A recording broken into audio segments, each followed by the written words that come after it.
I never imagined that the quietest hour on base would turn into the moment my entire life fractured in half. 2 in the morning at Fort Liberty was normally the kind of silence that felt sacred, the kind of stillness you could almost lean against. The wind barely moved, the fog crept low along the pavement, and the only sound was the distant hum of generators from the motor pool. I had just finished a long intel shift, the kind where you feel your brain buzzing long after you leave the skiff. My boots were sore, my eyes heavy, and all I wanted was a shower and 4 hours of sleep before the next briefing. I walked across the courtyard behind the barracks with my shoulder bag pulled tight against my side. There was nothing extraordinary inside, just routine files, a notebook, and my ID. I remember tightening my grip slightly because the mist made everything damp. Then everything broke at once. A sharp siren sliced through the air, not the kind that panics the whole base, but the internal one. The restricted movement alert that only triggers when something serious is detected in a controlled zone. Before I could react, floodlights snapped on across 3 rooftops. My shadow stretched out long and thin against the concrete. A voice from the loudspeaker shouted a command I could not fully register because at that exact second I heard pause. Dozens of paws. Fast, coordinated, purposeful. I turned and saw them emerge through the fog like silhouettes cut from steel.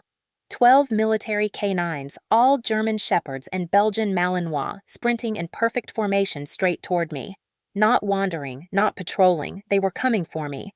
My pulse slammed into my ribs. I froze because every instinct said that if 12 trained military dogs targeted you, there had to be a reason. Ranger, the largest of the pack, and the K9 leader reached me first. He slid to a halt inches from my knee-teeth bared chest, heaving eyes locked on my bag as if it were something alive.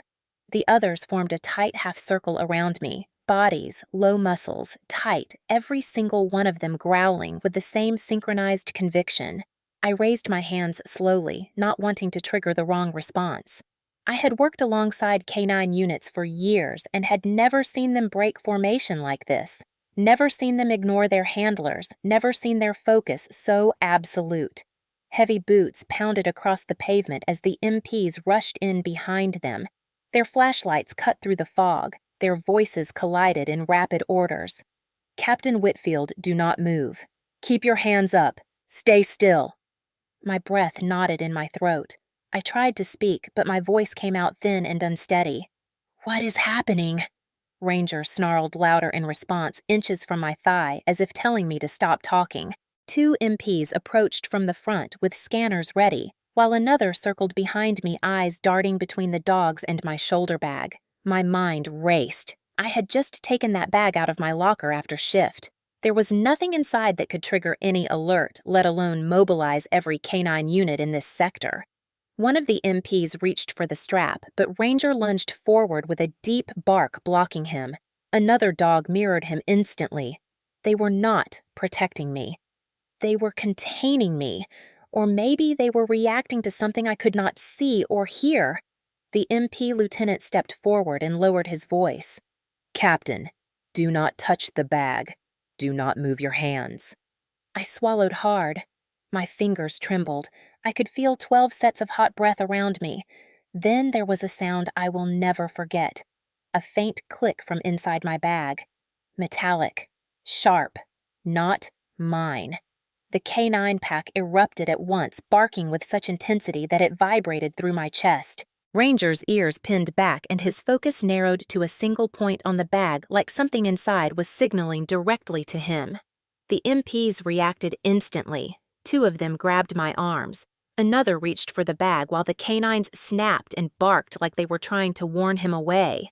For a moment, I thought something dangerous was going to detonate, that maybe I had walked through the wrong corridor earlier, that maybe there had been a contamination or residue from the intel lab. My brain searched for answers that were not there. And then, clarity struck with a cold wave that nearly knocked the air out of my lungs. Someone had planted something in my equipment. Someone who had access. Someone who wanted to destroy me. My stepbrother Dylan's face flashed through my mind. The last words he had thrown at me 3 weeks earlier replayed like a recording. "You think the army actually needs you.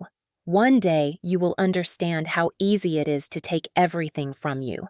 And as if scripted by fate at that very moment, a camera positioned high on the operations building flickered. I caught the reflection in a nearby window. Someone was watching. Someone who knew exactly what those dogs had been trained to detect. Someone who wanted to see me fall. My chest tightened. My thoughts snapped into one sharp question. What would you do if 12 military dogs suddenly cornered you at 2 in the morning and you knew someone you trusted wanted your entire world to collapse? The moment the MPs pulled the bag from my shoulder, I felt every part of my training snap to attention. In intel, you learn to read a room before anyone speaks.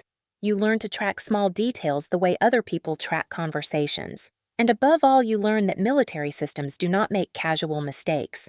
A restricted alert at 2 in the morning, followed by a full K9 response, was not random. It was deliberate, precise, and triggered by something that should not have been anywhere near me. The lieutenant in charge walked beside me as they escorted me across the courtyard.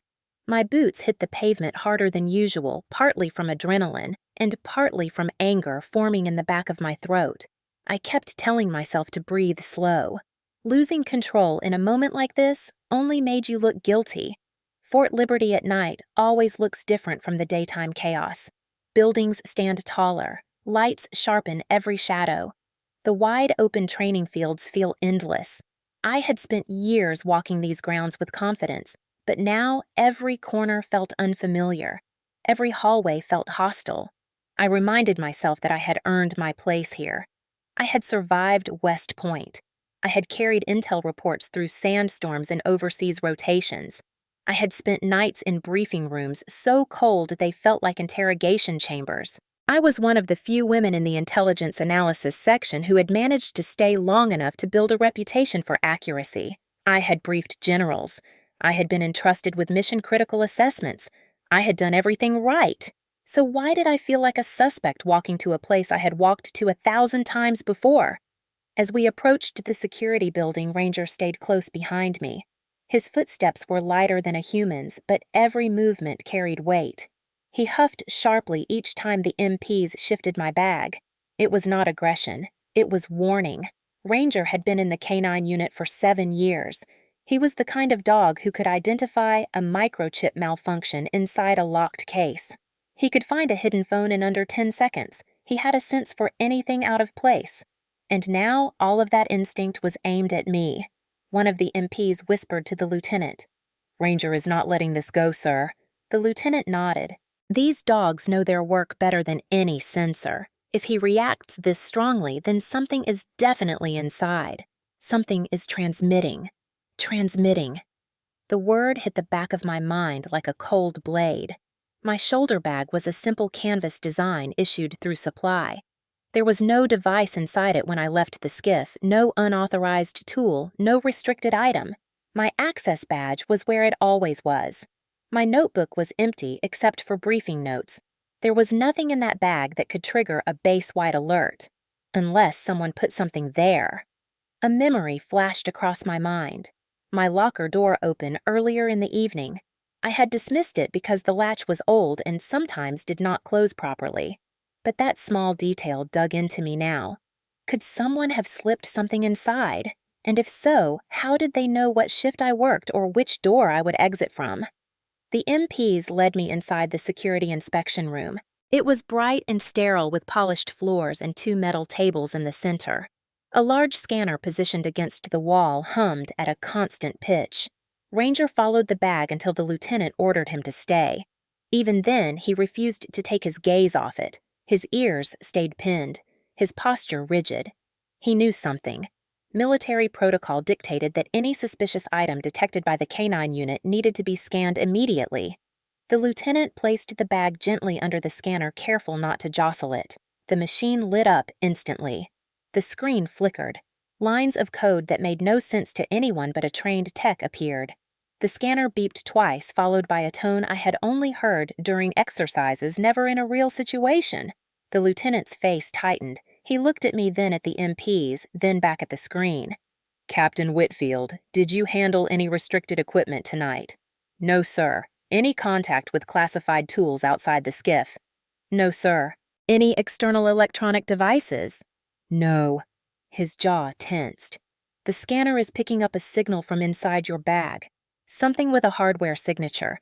Something that should not be inside any officer's personal gear. My heart hammered against my ribs. I kept my stance steady, but inside it felt like the ground was tilting. I knew what he was implying. A device with a hardware signature meant one thing: a restricted electronic component, a data extraction tool, a red band device. No officer handled that equipment casually. Only authorized teams with specific clearance touched them, and even then they were checked in and checked out under heavy documentation. Every second passing told me more clearly that someone wanted to destroy everything I had built. Ranger let out a low, rumbling sound from across the room, the kind of sound that came from deep inside his chest. The lieutenant nodded toward him. That dog has never been wrong. Not once in 7 years. I swallowed hard because I had no explanation, no defense, no idea how something so serious had ended up inside my bag. The lieutenant lifted the flap slowly.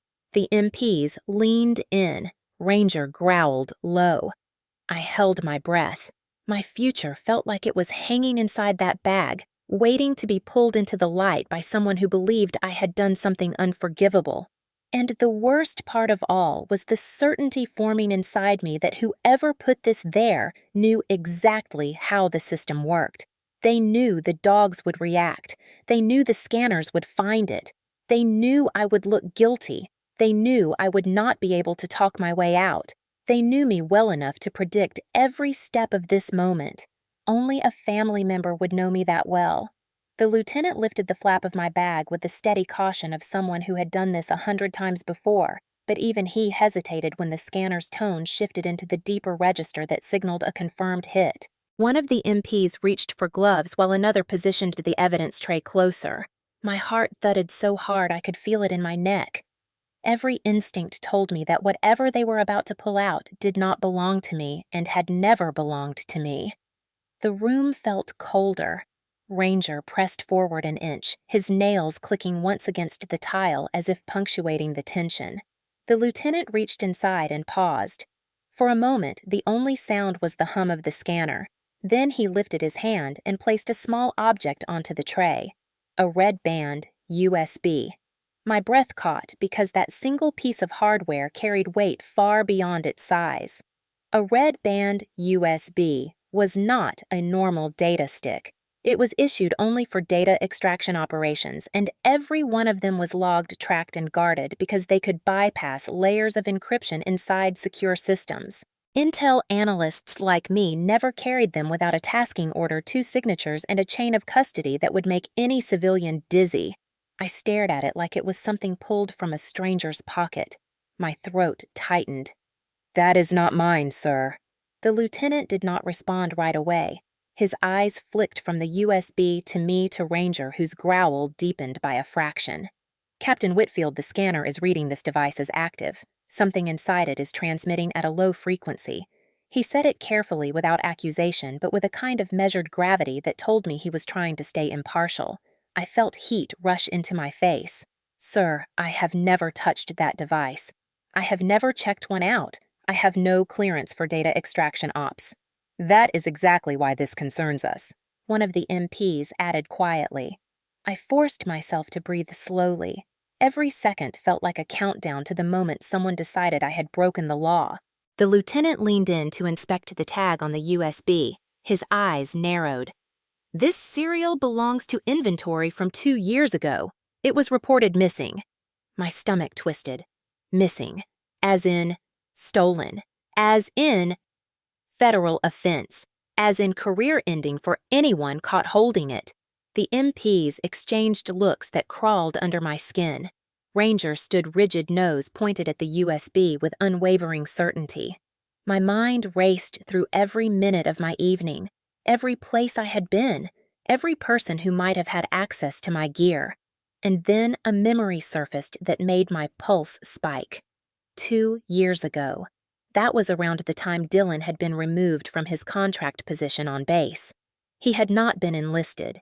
He had been a civilian maintenance tech hired under a temporary agreement. He lasted less than 6 months before inventory inconsistencies piled up around him. Toolkits missing, sensitive wiring equipment showing up in pawn shops off post, rumors that he had tried to pocket a communications module. At the time, I had kept my distance. I had tried to let the military handle him without involving my family.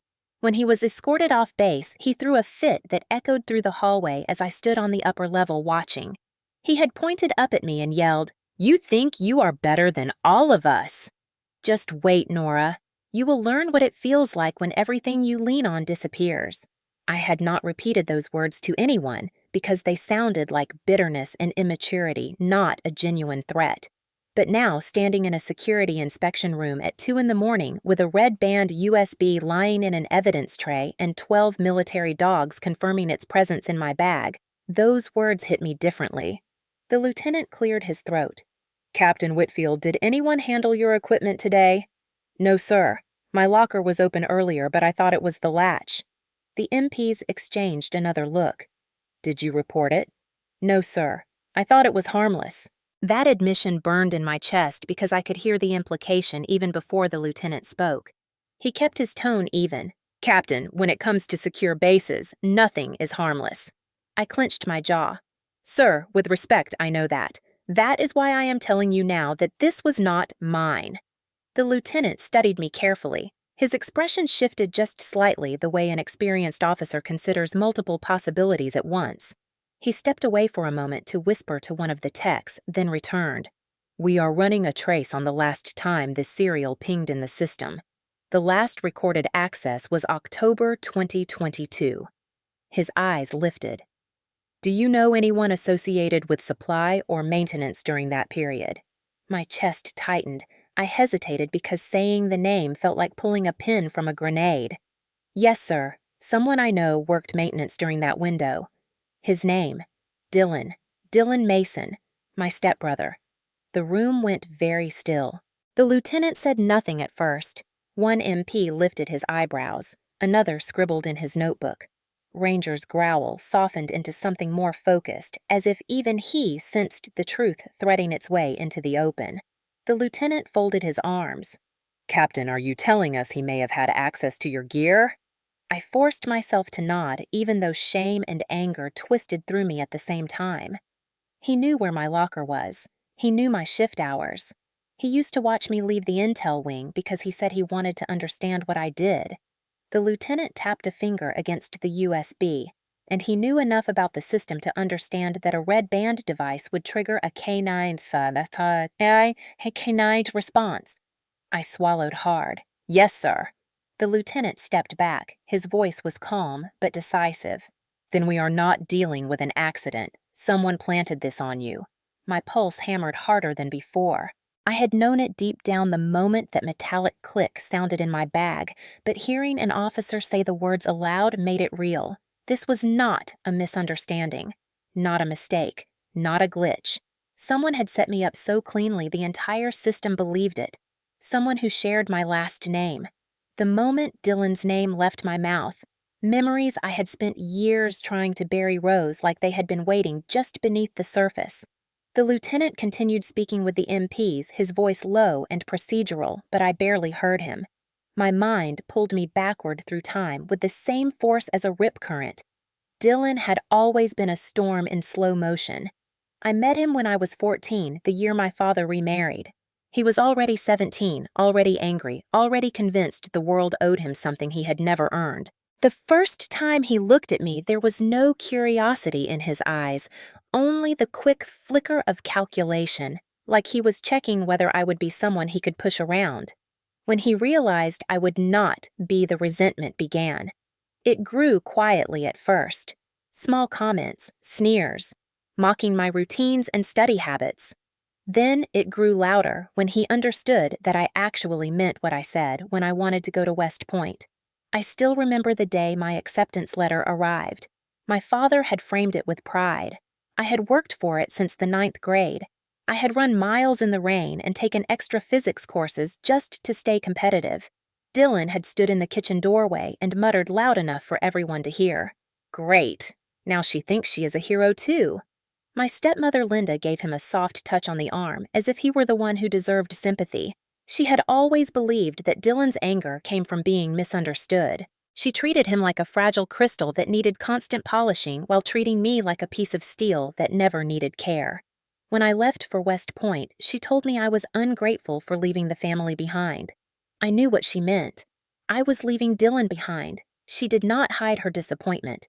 She never forgave me for choosing a future that did not center around supporting him.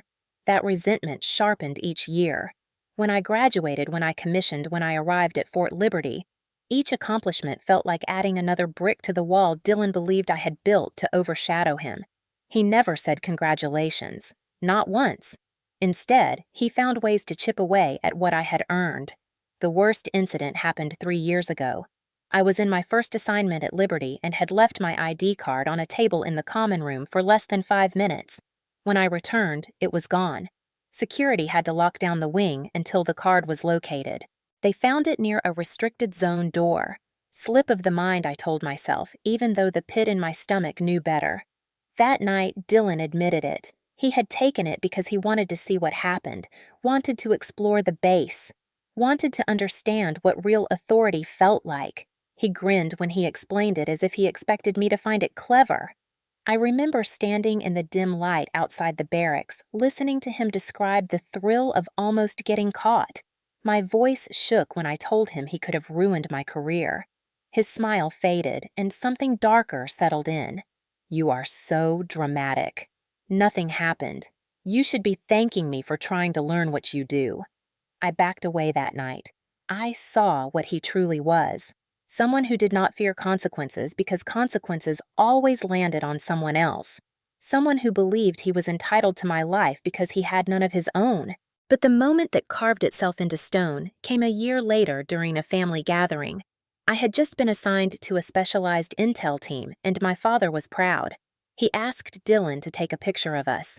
I still remember the way Dylan held the phone, the slight twitch of his jaw, the spite simmering in his stare. After the photo, he leaned close enough for only me to hear. "One day you are going to understand how easy it is to take the career you love away from you." I had dismissed it as another empty threat made by a man who had lost control of his own life. I should not have, because standing in that sterile security room surrounded by officers and equipment with a red band USB glowing under inspection lights like a piece of evidence pulled from a nightmare, his words replayed with new meaning. The lieutenant turned toward me again, his face neutral, his tone measured. "Captain Whitfield, this device is not just unauthorized. It was flagged during an internal theft investigation 2 years ago." My pulse thudded hard. 2 years. Exactly when Dylan had been escorted off base for stealing tools and equipment. I felt the edges of the puzzle snapping into place. Dylan had stolen from the base then.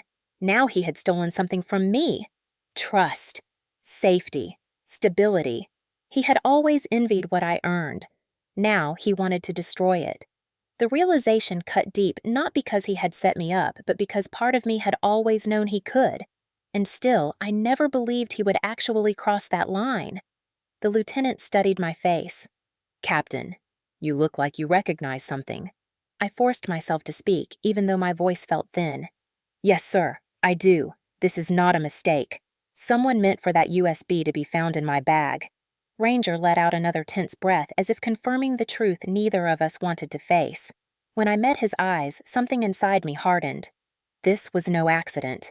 This was a trap designed by someone who knew me better than most. Someone who knew exactly how to break me where it hurt the most, my own family. The lieutenant's report moved faster than I expected. Within 30 minutes, the room shifted from a standard security inspection to a full-scale preliminary investigation. 2 new officers entered, both wearing the black and gold insignia of CID. Their arrival confirmed what I feared. This was no longer a misunderstanding or an isolated breach. This was now an official criminal matter, and I was at the center of it. The older CID agent, Special Agent Mercer, carried a presence that made the air feel heavier. He had the calm posture of someone who had spent decades studying people who lied for a living. His partner, Agent Hall, moved with a quicker rhythm scanning equipment, checking logs and taking quiet notes. Mercer approached me with a clipboard under his arm. Captain Whitfield, you are being placed under temporary clearance suspension pending review. The words fell with the weight of a gavel. Temporary clearance suspension. It meant removal from all sensitive work. It meant immediate loss of access. It meant that until further notice, I was officially under suspicion. I kept my posture straight, even though my pulse jumped. Understood, sir. Mercer motioned to the evidence tray. We have a red band device found in your possession, a device previously tied to internal theft, and we have new alerts indicating a recent data leak from the Liberty Network. He studied me. You understand why you are a person of interest. Person of interest. It was a clinical phrase colder than calling someone a suspect. It told me they were keeping their distance, watching for cracks in my story. I met his eyes without flinching. Yes, sir. I do. Agent Hall stepped forward. Our system flagged extraction attempts from a secure node 3 nights ago. Command believes someone was testing access points. The timing aligned with my shift schedule. My stomach tightened. Sir, I had nothing to do with that. I have never handled a red band device. I have never touched extraction tools. Hall nodded but did not soften. That is what we need to verify. Ranger barked once from across the room. Not aggressive. Alert. Focused. Mercer glanced at him with something like respect. The dogs usually identify threats before we do. He pointed to the evidence tray. And tonight they led us directly to your equipment. The implication echoed through the room. I took a slow breath to steady myself. Sir. With respect, something was placed in my bag. I do not know when or by whom, but someone put that device there. Mercer studied me with a long silence that said he was measuring everything. My tone, my posture, my nerve. He finally asked, Do you have any enemies on base? No, sir. Any conflicts with coworkers? No, sir. Anyone with access to your gear? I hesitated. 2 seconds too long. And Mercer noticed. Captain, speak freely. This is the time. I swallowed hard. Sir, there is one person who could have done this. Not military. Civilian, but he has a history of accessing base facilities. His name? Dylan Mason. My stepbrother. Mercer's eyes narrowed subtly. Relationship. Complicated, sir. Hall stepped closer. Has he been on this base recently? I shook my head. Not officially. He lost his maintenance contract years ago. Was he ever disciplined? Yes, sir. For theft, equipment, and tools. He was escorted off base. Hall's pen stopped moving. That matches the missing red band timeline. I kept going before fear could catch up. He has targeted me before. He stole my ID once, accessed a restricted area. Then, after he was removed from the base, he told me he would take away my career.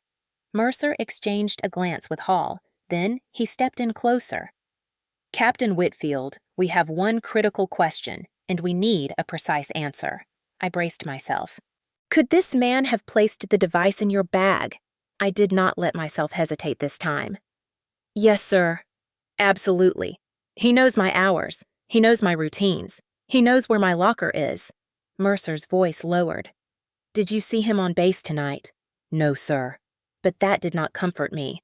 If Dylan had gotten onto base once before he could do it again, he had a talent for slipping through cracks, for finding weak points in systems he should never have touched. Hall opened a digital map of the base. Here is what we cannot account for. Someone accessed the maintenance gate at 0127. That gate is for service vehicles, but the logs show a manually overridden latch. My pulse spiked. 0127, 33 minutes before the alert. Hall zoomed in. We do not have full camera coverage on that angle. It is a blind approach. Then Mercer asked the question that made my skin crawl. Captain Whitfield, do you believe your stepbrother was on this base at 2 a.m? I closed my eyes for a second. I could almost see it. Dylan slipping through shadows with the same audacity he had carried his whole life. Dylan walking directly to my locker with full knowledge of how the security rhythms worked. Dylan placing the USB into my bag, then leaving without a trace. Dylan watching from a distance, waiting to see it all collapse. When I opened my eyes, my voice was steadier than I expected. Yes, sir. I believe he was here. Mercer nodded as if something significant had just clicked into place. Then he asked the question that hit deeper than any accusation. Why would he do this to you? I exhaled slowly, because he has always believed that if he could not have success, then no one in our family deserved it. Hall closed the tablet. We will begin a full investigation immediately. The base is now treating this as an internal breach with external involvement. Mercer stepped back. Captain Whitfield, until further notice, you are relieved of intel duties. You will remain on base until cleared.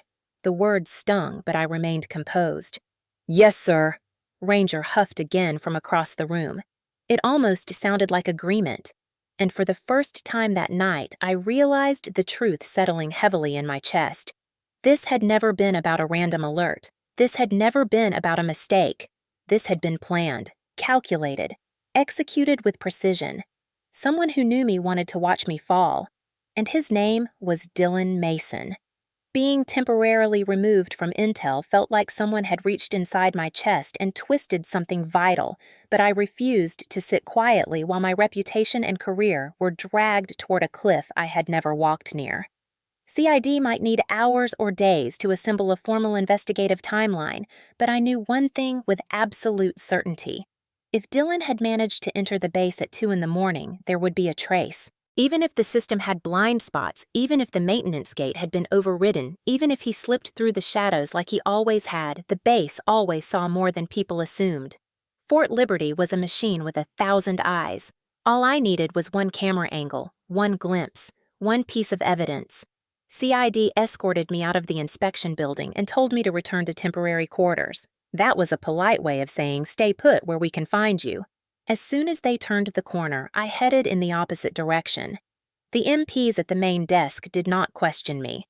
A suspended clearance did not mean I was a prisoner. It meant I was an inconvenience. Most people avoided eye contact. They assumed guilt, assumed shame.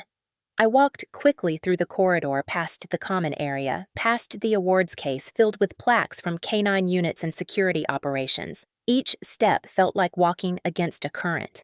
I reached the security operations wing a few minutes later. The hallway looked the same as it always did, brightly lit, clean controlled. I approached the duty desk where a staff sergeant sat reviewing logs.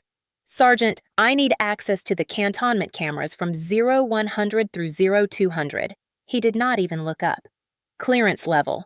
I swallowed the irritation rising in my throat. Suspended pending review. He stopped typing. Then you cannot access any security feed, ma'am. I leaned in. This is regarding the USB incident. I need to see if anyone entered the maintenance gate. He raised his eyebrows slightly. That falls under CID now. I know that. But this affects my name, my career. Sir, someone placed a restricted device in my personal gear. He nodded once but did not move. I am aware. And I am sorry, ma'am. But if your clearance is suspended, there is nothing I can show you. That was the end of the conversation as far as he was concerned. Procedure was a wall that sympathy could not climb. I thanked him quietly and stepped away. My pulse tightened. I had expected resistance, but the reality of it still stung. I stood just outside the operations wing, hands in fists at my sides. If no one would let me see the footage, then I needed someone who would. That thought barely formed when I noticed someone watching me from the far end of the hall. A young MP stood near the break room door. Clean uniform, neatly kept gear. Sharp eyes. Corporal Ruiz. I recognized him from previous interactions. Reliable. Observant. The type of soldier who followed rules but also understood when rules were used as shields instead of safeguards. He approached slowly, speaking low enough to avoid attention. Captain Whitfield, you are not supposed to be near the security office right now. I exhaled. I know. He studied me for a moment. His gaze did not carry suspicion. It carried understanding. You believe someone planted that USB in your bag? I nodded. Yes. And I think he used the maintenance gate. Ruiz glanced toward the duty desk, then back at me. I am not allowed to give you access, but I can check something for you.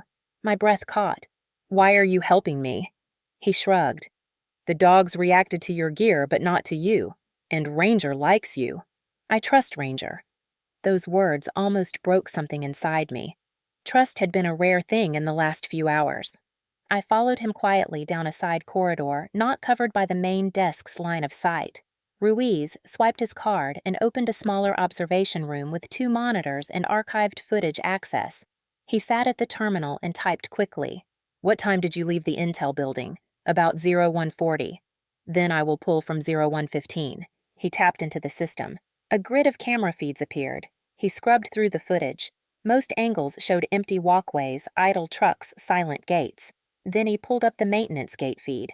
The camera was older than the others. The angle slanted the image slightly grainy. But the timestamp was clear. 0127. Ruiz leaned forward. Movement. My stomach clenched. A figure slipped into frame from the far left, hood up, shoulders hunched, moving with practiced caution. He approached the external latch panel, glanced over his shoulder, then reached inside his jacket.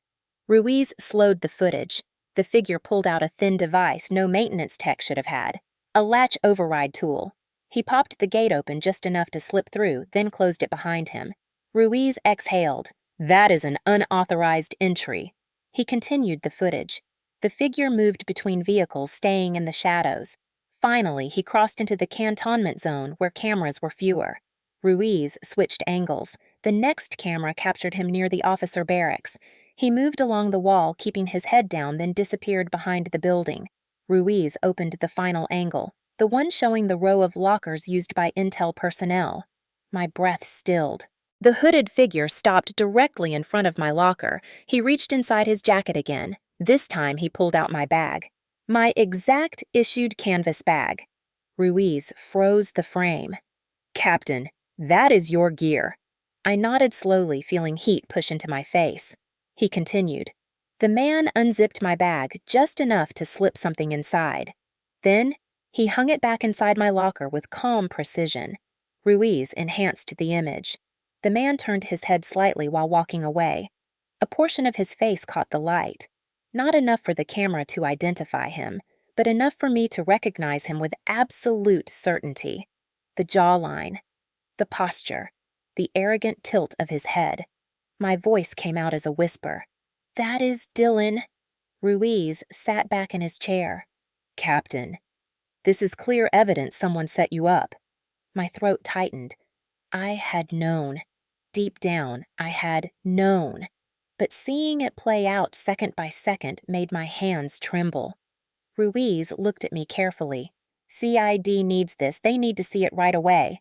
I closed my eyes for a moment, then opened them steady again. This was no longer about defending myself. This was about exposing the truth, and about making sure Dylan Mason never touched my life or this base again. "Let us take it to them," I said. "I am done being the quiet one." The walk from the observation room to the CID office felt different this time. Before I had walked in as someone defending herself from a shadow she could not name. Now I walked in carrying the truth. Cold, recorded, irrefutable. Ruiz held the encrypted drive containing the camera footage, and I kept my posture straight, my jaw set, my thoughts sharpening one by one, like metal pieces sliding into place. CID agents Mercer Vahal looked up the second we entered. Their expressions were controlled, but alert. Ruiz handed Mercer the drive without ceremony. "Sir, you need to see this immediately."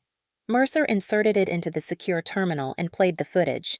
The room grew tight with silence as the grainy video unspooled across the screen. The maintenance gate being forced, the figure slipping through the shadows, the approach to the barracks, the deliberate steps toward my locker.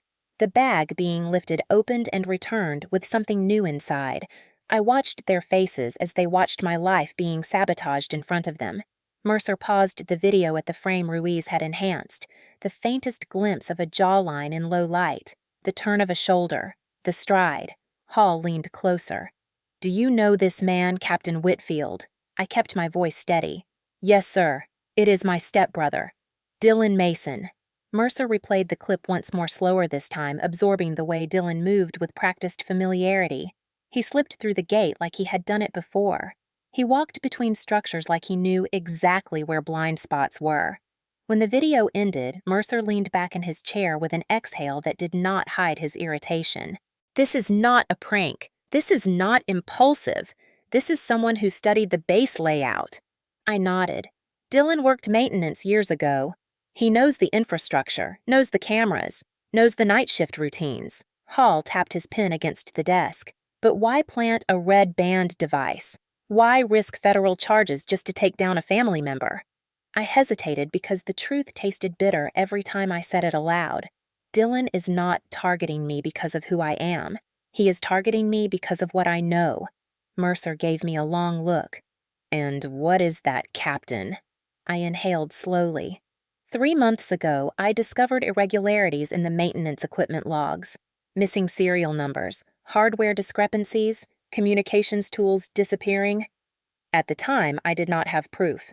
But I told my father I suspected Dylan had been selling equipment off post. Mercer's eyes sharpened. You believe he is involved in theft or trafficking of military property. I felt a cold certainty unfurl in my chest. Not believe, sir. No. Dylan had always been reckless, but the older he got, the more he learned how to monetize it. He had boasted once during a family argument that he had connections people who paid well for things he could get. We had all assumed it was bravado. Now I knew it was not. This was not about jealousy or petty revenge. This was about silencing the only person in the family who knew enough to expose him. Mercer clasped his hands together. If he is involved in equipment trafficking that puts him in line with a federal investigation already in progress. A small shiver crept down my spine. Already in progress.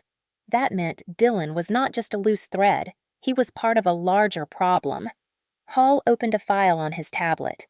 In the last 6 months, we have tracked illegal movements of comms modules and encrypted hardware on the black market.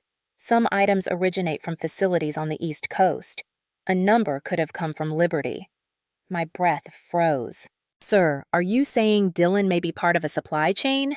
Mercer nodded grimly. If he still has contacts or knowledge from his time working maintenance, he may be using them.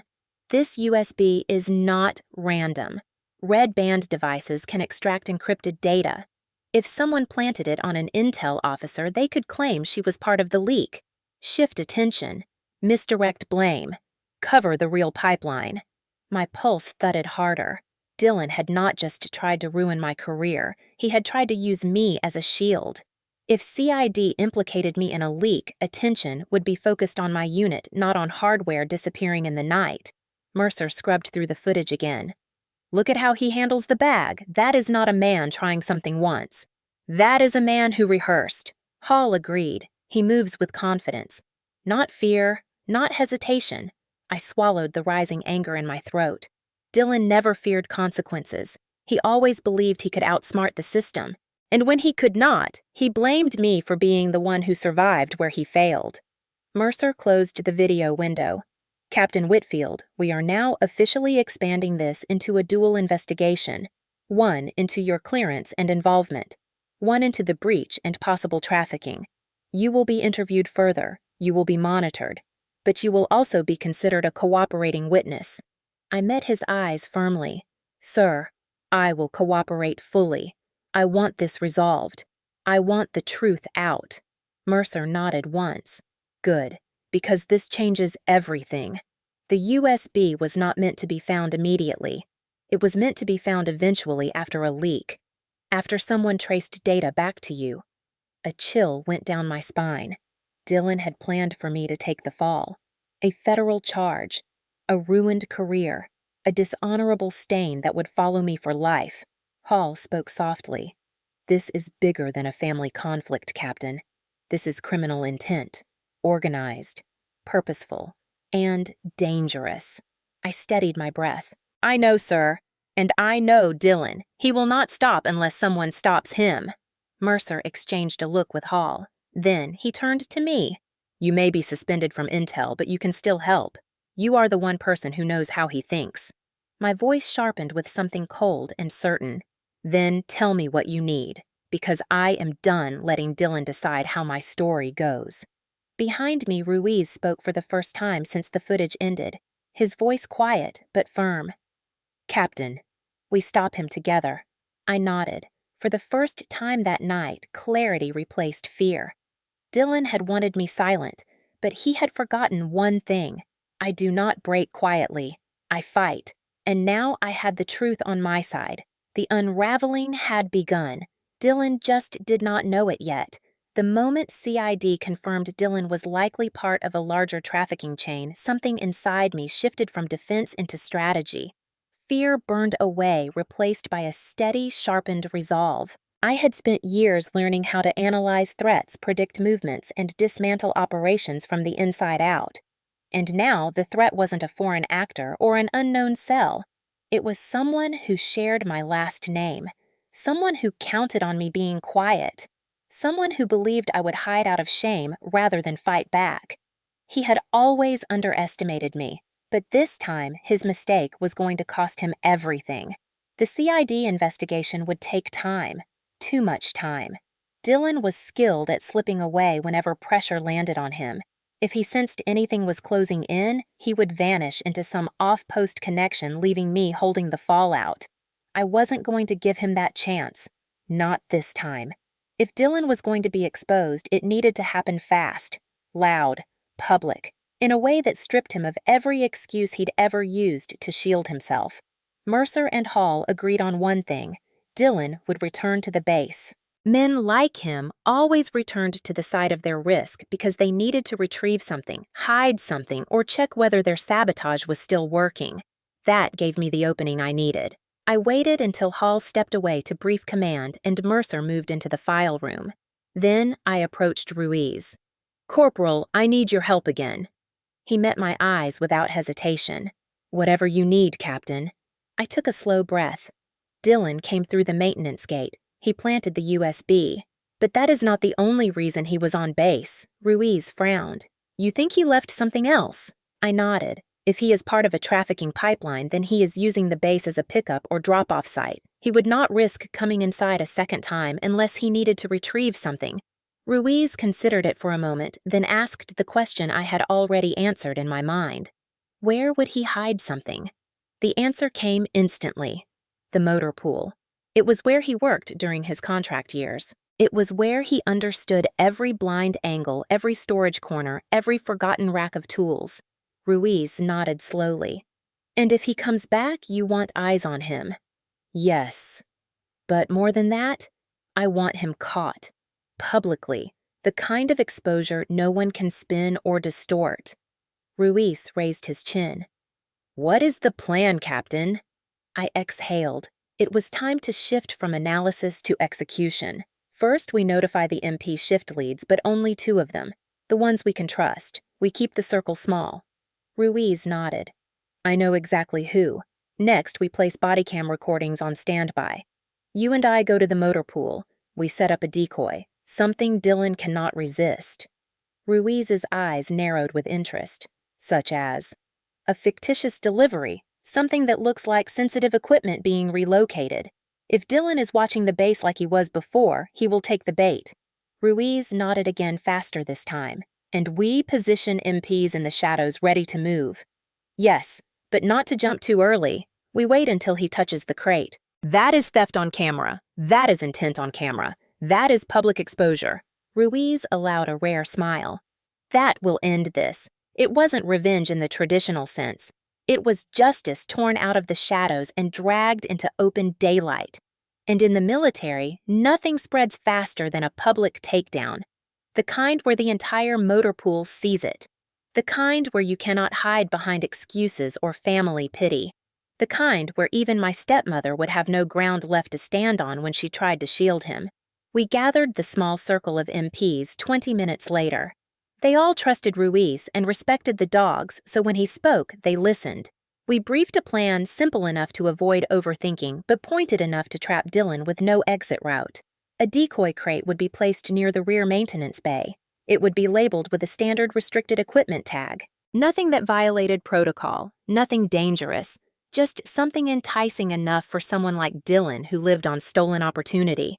MP Sergeant Keller, a broad-shouldered, level-headed soldier who knew the motor pool rhythms well, agreed to position 2 patrols nearby. Not close enough to spook Dylan, just close enough to strike.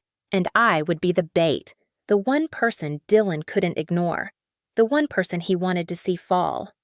I strapped on a body cam under my uniform jacket. Ruiz checked the feed twice. Stable. Clean. Live. This kind of setup wasn't typical procedure, but it was within the range of what MPs could justify as a security precaution during an ongoing breach investigation. And there was one more thing in my favor. Ranger. When Ruiz brought him to the motor pool perimeter, Ranger sat beside me like a silent guardian. He wasn't aggressive, he didn't react to the crate, but he kept his eyes on the entrances with a stillness that felt almost human. I placed my hand lightly on his back. If Dylan returned, Ranger would know. The sun had not risen yet, but a faint gray light had begun to settle across the asphalt. Ruiz and the MPs faded into their positions. I stood near the crate pretending to take inventory. Every sound felt magnified, the ticking of a cooling engine, the distant hum of a generator, the faint clink of tools from a far corner. 20 minutes passed. Nothing. 30. Still nothing. My heartbeat was steady but tight. If Dylan suspected anything, if he felt pressure, if he sensed the investigation already shifting. Footsteps. Soft. Purposeful. Coming from the side entrance no one used except maintenance staff. Ranger's ears rose instantly. His body stiffened. He let out a low, warning breath. My pulse surged. I didn't turn. Not yet. Not until he made his move. The footsteps drew closer. Then a familiar voice, soft, smug, dripping with the same arrogance he had carried his entire life. "You really should not be out here alone. Nora!" My jaw tightened. My plan had worked, and the exposure was about to begin. I kept my back turned to him just long enough for the moment to stretch, for his confidence to inflate, for him to believe the story he had built in his own head. Men like Dylan always moved with the arrogance of someone convinced they were untouchable. He thought he had calculated every angle. He thought he had me cornered. What he didn't know was that every second he stood behind me, every breath he released, every word he was about to speak was being recorded in high definition by the body cam clipped under my jacket. Ranger stayed perfectly still beside me. Not a growl, not a bark. Just a low, controlled readiness that told me he was waiting for my cue. I turned slowly, casually, as if his sudden appearance didn't shock me, as if I had expected him, as if I had known he would come crawling back to the scene of his own crime. Dylan stood 10 feet away, hood down, this time wearing the same work jacket from years earlier, the one he used to wear on base, as though it granted him authority he didn't have. His eyes flicked to the crate behind me, then back to my face. I forced a calm smile.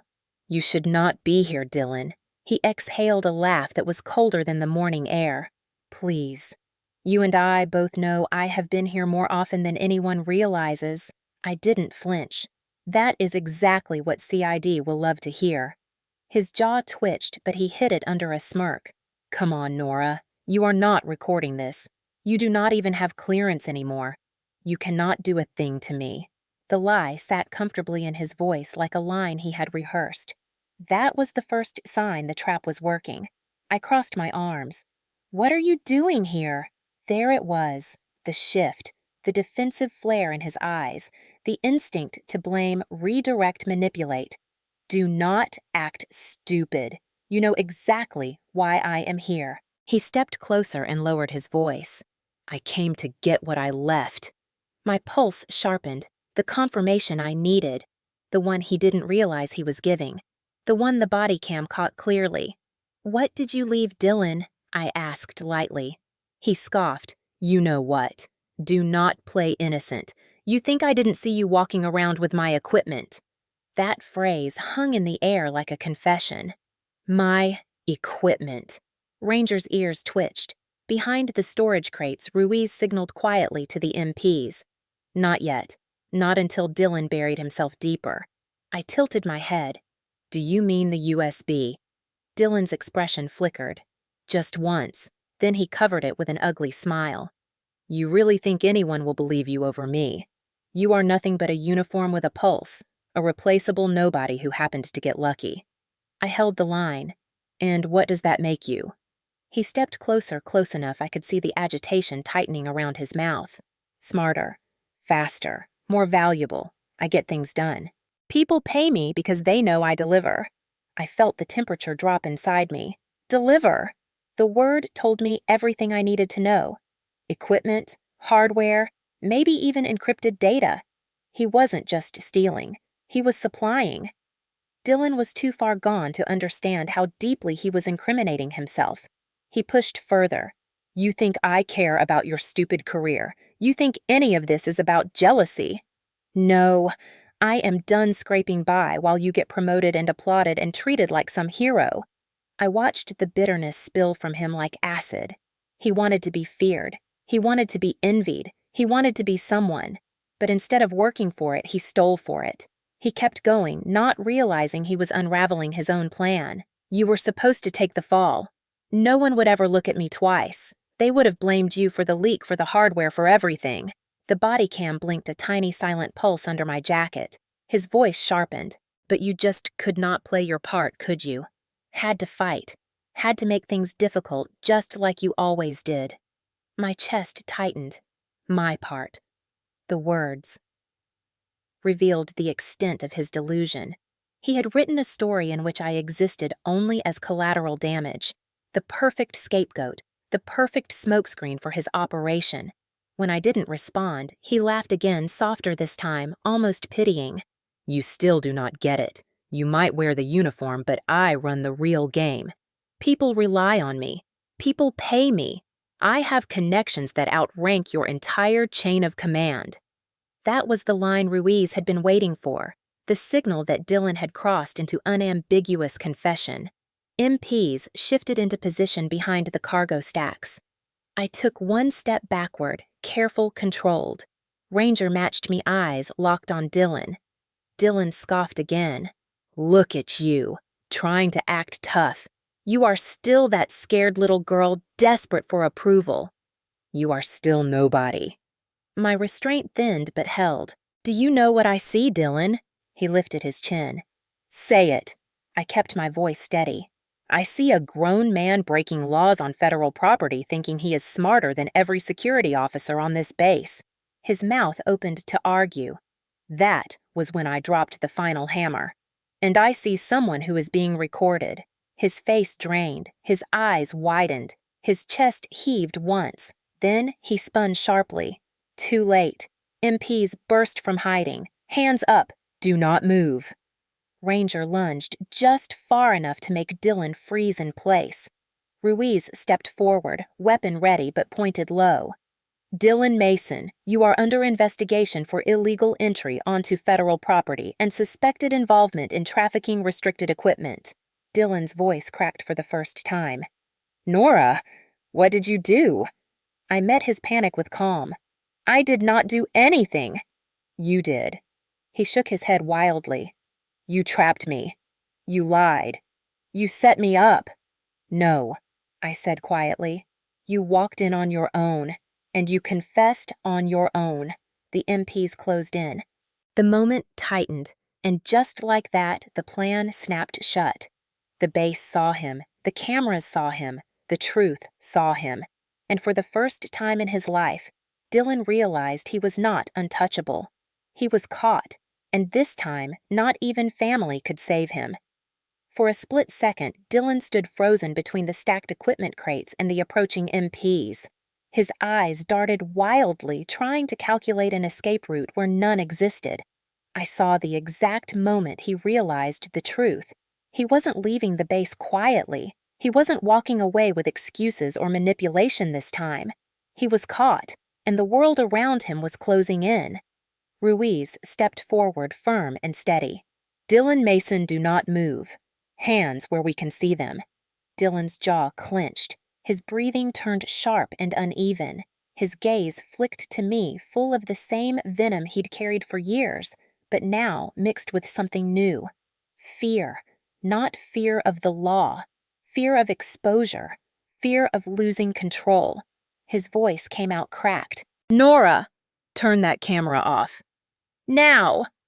I didn't move. I didn't speak. Ranger shifted beside me, reading the tension like only a trained K9 could. His muscles coiled ready. Dylan shook his head in disbelief, his voice rising.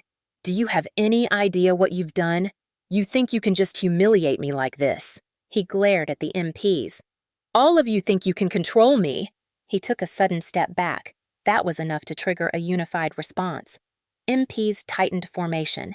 Ruiz raised his hand in a clear warning. "Dylan, do not run." Dylan's eyes cut toward the rear exit of the motor pool. A narrow service corridor, one he knew, one he had used before, one that for a split second probably looked like freedom. And then he ran. Not the kind of run that comes from strategy, the kind that comes from blind panic. His feet slammed against the concrete as he sprinted toward the corridor. Keller cursed under his breath. Ruiz radioed instantly. "Suspect fleeing towards service hall." Ranger reacted first. The sound he gave wasn't a bark. It was a sharp, deep warning that reverberated through the entire space. Then he launched forward. Two other K9 handlers released their partners with practiced precision. 3 trained military dogs moved as a single unit angling to intercept Dylan from the side. Dylan looked back, saw them gaining ground, and tried to pivot around a stack of heavy utility cases. That was when the accident happened. As he swung around the crates, his shoulder clipped one of the industrial bins stacked along the walkway. The bin wasn't properly latched. It toppled sideways with a loud metallic crash that echoed through the entire motor pool. Tools and cables spilled across the floor. The noise startled Dylan mid-stride. He tripped on the scattered equipment and lost his balance. He stumbled, hard arms flailing, trying to regain footing.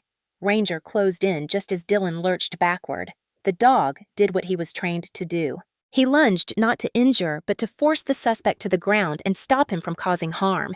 Dylan jerked in panic and twisted, trying to shove Ranger away. The motion threw his weight completely off balance. His foot slid on a coil of cabling. His body tipped sideways. His head struck the side of a steel support frame with a heavy thud that instantly halted every sound in the room. The MPs froze. Ruiz's eyes widened. The dogs stopped on command, pulling back just enough to keep him from moving further. Dylan hit the ground on his side, stunned, breathless eyes unfocused. It took him a moment to register where he was. He let out a groan. Not of agony, not of injury, but of disbelief that he'd lost control. Keller rushed forward, signaling for medical. "We need medics now. Civilian male down, possible concussion, possible neck injury." Ranger stayed close but not aggressive, watching without leaving his post. He wasn't attacking. He wasn't hostile. He was doing exactly what he had been trained to do. Stop the suspect. Protect everyone in the area, including Dylan. I stepped forward as Ruiz crouched beside him. Dylan tried to lift his head but failed. His eyes darted between all of us. His voice was hoarse, desperate. "This was your fault, Nora. You made me run. You set me up." I kept my tone even. "No, Dylan, you did that to yourself." The medics arrived fast. Womack's emergency response team didn't waste time. They stabilized his neck, lifted him onto a stretcher, and prepared to transport. As they rolled him past me, he reached out weakly, his voice cracking into something between rage and fear. "You think this is over. You think you won." He coughed, wincing. "I will still ruin you." I didn't answer.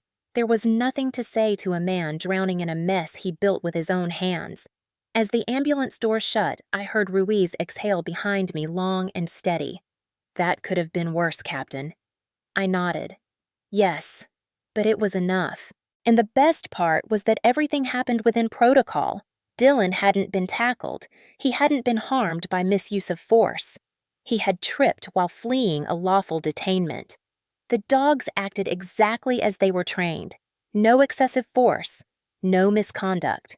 Clean, documented, recorded. The entire incident was already being uploaded to the secure servers as evidence. Ranger returned to my side, pressing lightly against my leg. I rested my hand on his head. "Good boy." The sun finally broke over the horizon, casting long, warm lines across the motor pool. The MPs began securing the area, while CID moved in to take statements. The base awakened to the news within minutes. A civilian intruder, a suspected trafficking link, a confrontation at the motor pool, a K9 assisted takedown, but under all the noise, one reality stood out clearly. Dylan had tried to run from the truth, and the truth caught him. Now he was on his way to Womack Army Medical Center. And the real unraveling had only just begun. Womack Army Medical Center always smells like cold antiseptic and humming machines. By the time I arrived, Dylan had already been rushed into a trauma room. MPs guarded the hallway. CID was waiting. Nurses were moving quickly, and my stepmother was already there, arms crossed, eyes blazing, ready to strike at the first thing that breathed. That thing was me. The moment she saw me walking down the corridor, she surged forward as if propelled by years of pent-up resentment. Her voice cut through the hallway like a serrated edge. "Nora Whitfield, what have you done to him?" She didn't even let me open my mouth. Her finger jabbed the air inches from my face. "You always hated him. You always wanted to be the good one, the favorite, the perfect daughter. But this is too far." I maintained posture, shoulders square, chin steady, exactly the way the Army had taught me. "Linda," I said quietly. "He broke into the base. He planted evidence on me. He ran from MPs. He injured himself." She cut me off with a sharp, dismissive laugh. "Oh, please. Like anyone would believe a decorated officer could not handle one thief. You set him up. Admit it. You framed him just so you can shine." MPs and medical staff watched from the corners. I could feel the weight of their eyes. Linda had always been dramatic loud when she wanted sympathy, vicious when she wanted control. But this was different. This was desperation crackling at the edges. She wasn't defending Dylan because she believed he was innocent. She was defending him because admitting the truth would mean admitting she'd spent her life enabling a son who was spiraling into criminality. A nurse stepped in gently. "Ma'am, you need to lower your voice. This is a medical facility." Linda snapped. "Do not tell me to be quiet. My son is fighting for his life." That was when I heard it. Dylan's voice, raw and hoarse, coming from the trauma room. "Let her in. Let her in now." MPs reluctantly moved aside. Linda stormed in and I followed, not because Dylan wanted to see me, but because CID needed me to hear anything he said. Dylan lay on the bed, neck brace secured, IV in his arm, bruising along the side of his head. He looked fragile, vulnerable. But the moment his eyes locked onto mine, the hatred flared exactly the same as before. His voice erupted like a wounded animal. "It was her. She did this. She tried to kill me. Arrest her." He actually pointed at me, shaking. "Nora shoved me. She let the dogs attack me. She wanted me dead." Linda gasped dramatically and grabbed his hand. "My poor baby. They are monsters. They are all monsters." I stayed calm. "Dylan, you ran. You fled a lawful detainment. You injured yourself when you knocked over a 50-pound case." He let out a broken, mocking laugh. "You think anyone believes that? You have always hated me. You always thought you were better." The room tightened as CID stepped inside. Mercer's voice was calm, professional. "Mr. Mason, you were not attacked. The dogs engaged after you attempted to escape. They used controlled techniques. They prevented greater injury." Dylan glared at him. "Liar." That's when the attending physician, a gray-haired colonel with a calm authority that filled the room, stepped in. His voice was firm, leaving no room for debate. "Mr. Mason, the only reason you are alive is because the K9 unit prevented you from falling backward into metal shelving. If they had not stopped you, you would have fractured your skull." The entire room shifted. Even Linda hesitated. The doctor continued. "The dogs acted correctly. The MPs acted correctly. Your injuries are from your own fall, nothing more." Linda shook her head, her voice trembling now because the truth was slipping too far out of her grip. "No, no. Someone is lying. My son would never steal, never run, never break the law." Dylan squeezed her hand. "Mom, they did this to me." She turned to me again, eyes full of poisonous certainty. "You always wanted him gone." I held her stare. "No, Linda. I wanted him to stop hurting people. I wanted him to stop hurting me." Silence thickened. Not anger now, shock, because I had never said it aloud in the family. Never confronted the years of manipulation, theft, intimidation, gaslighting. I continued. "He stole from me. He stole from the base. He threatened me. He planted evidence that could have ended my career, that could have imprisoned me. That truth pressed into the space between us like a blade. Linda's face tightened. Her voice was nearly a whisper. He would never. Mercer stepped forward. Ma'am, we have video evidence, including footage of him breaking into the base and tampering with Captain Whitfield's gear. Dylan erupted. That footage is fake. She doctored it. She works in intel. She can manipulate anything. His desperation grew wild. Arrest her. I want her arrested. She tried to destroy me. Instead of angering me, his words landed with a strange clarity. He was no longer fighting for innocence. He was fighting for control. He was terrified of losing the power he held over the family, over me, over the narrative he had built for years. The doctor stepped between us. Enough. Mr. Mason, you need rest. Stress will worsen your condition. We are taking you for imaging. 2 medics moved in to wheel him out. As they guided his stretcher toward the hallway, Dylan twisted his head toward me, eyes burning with a final desperate warning. You think this is over, Nora. You think you won. His voice cracked more fragile than furious. I will never forgive you. I didn't respond. Forgiveness had never been the goal. As the medics rolled him away, the doctor turned to Linda. Ma'am, if you cause another disturbance, you will be escorted out. Linda looked at me with trembling rage, then turned and followed the stretcher. When the hallway finally emptied, Mercer stood beside me, his tone softened. You handled that well, Captain. I let out a long breath. After a lifetime of lies, the truth feels louder than I expected. Ranger nudged my leg gently. Ruiz stood near the door, steady as ever. And for the first time since the night began, I felt something shift inside me, a quiet, solid certainty. Dylan was no longer the one in control. The truth was finally bigger than his lies, and there was no turning back. They moved Dylan out of trauma and into a monitored recovery room by late afternoon. I assumed he would keep screaming my name in rage, the way he had in the ER, blaming me for every inch of his misery. But when CID asked me to come back the next morning for additional statements, something unexpected was waiting. A request from Dylan himself. I almost laughed when they told me. The same man who had tried to destroy my career, the same man who had planted a federal contraband device in my gear, the same man who'd sworn he'd rather die than let me win. Now he wanted to talk. Mercer raised an eyebrow as we approached his door. He's been asking for you nonstop since sunrise, Captain. Says it is urgent. I folded my arms. He wants to negotiate. Ruiz, who had escorted me from the lobby, gave a subtle nod. Sounds like fear finally beat his pride. When the door opened, I expected chaos, hostility, maybe more rage.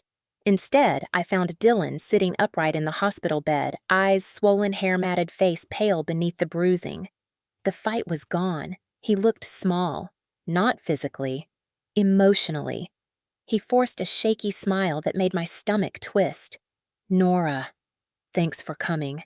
His voice was thin, wobbling at the edges.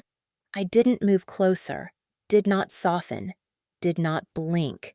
You asked for me, so say what you need to say.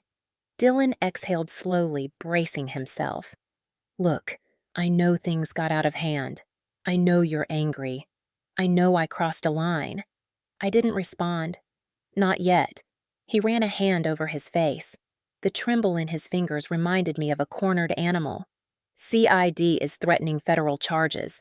The words spilled out fast, desperate. He looked at me like I was the last rope dangling over a cliff he had willingly walked off. They say I tampered with military property. They say I breached restricted zones. They say I endangered personnel.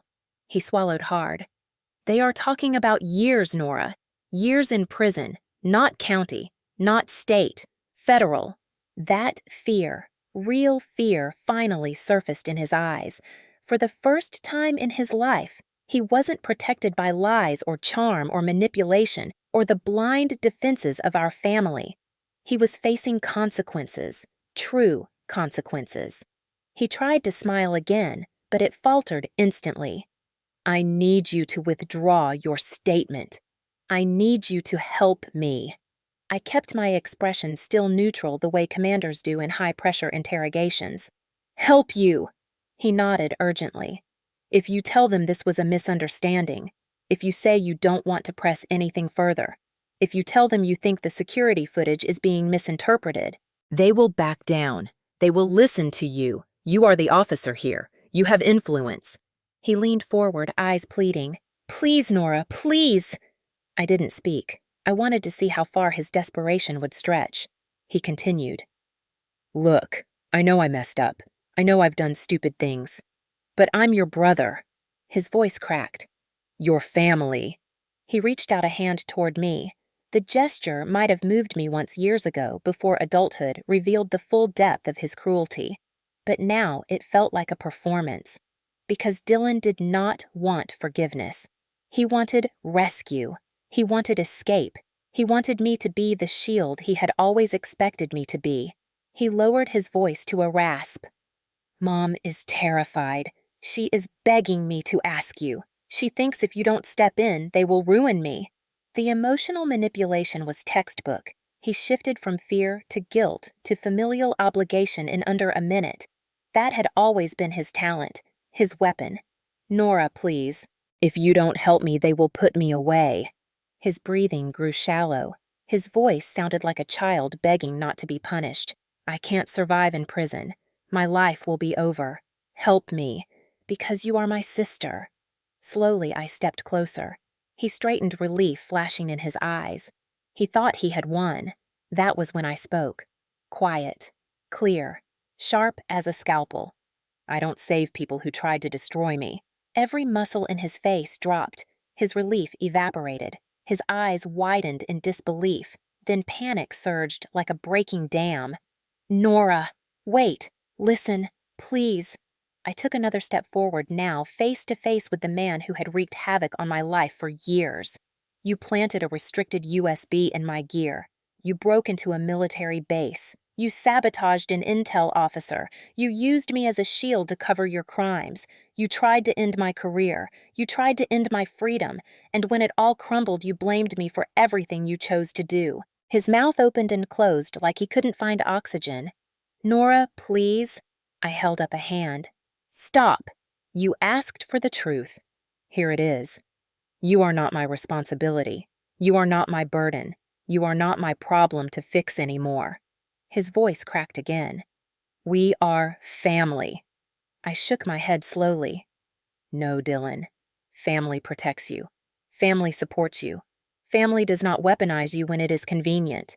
His eyes filled with tears, real ones, but even that didn't sway me. You chose this path. You planted the evidence. You broke the law.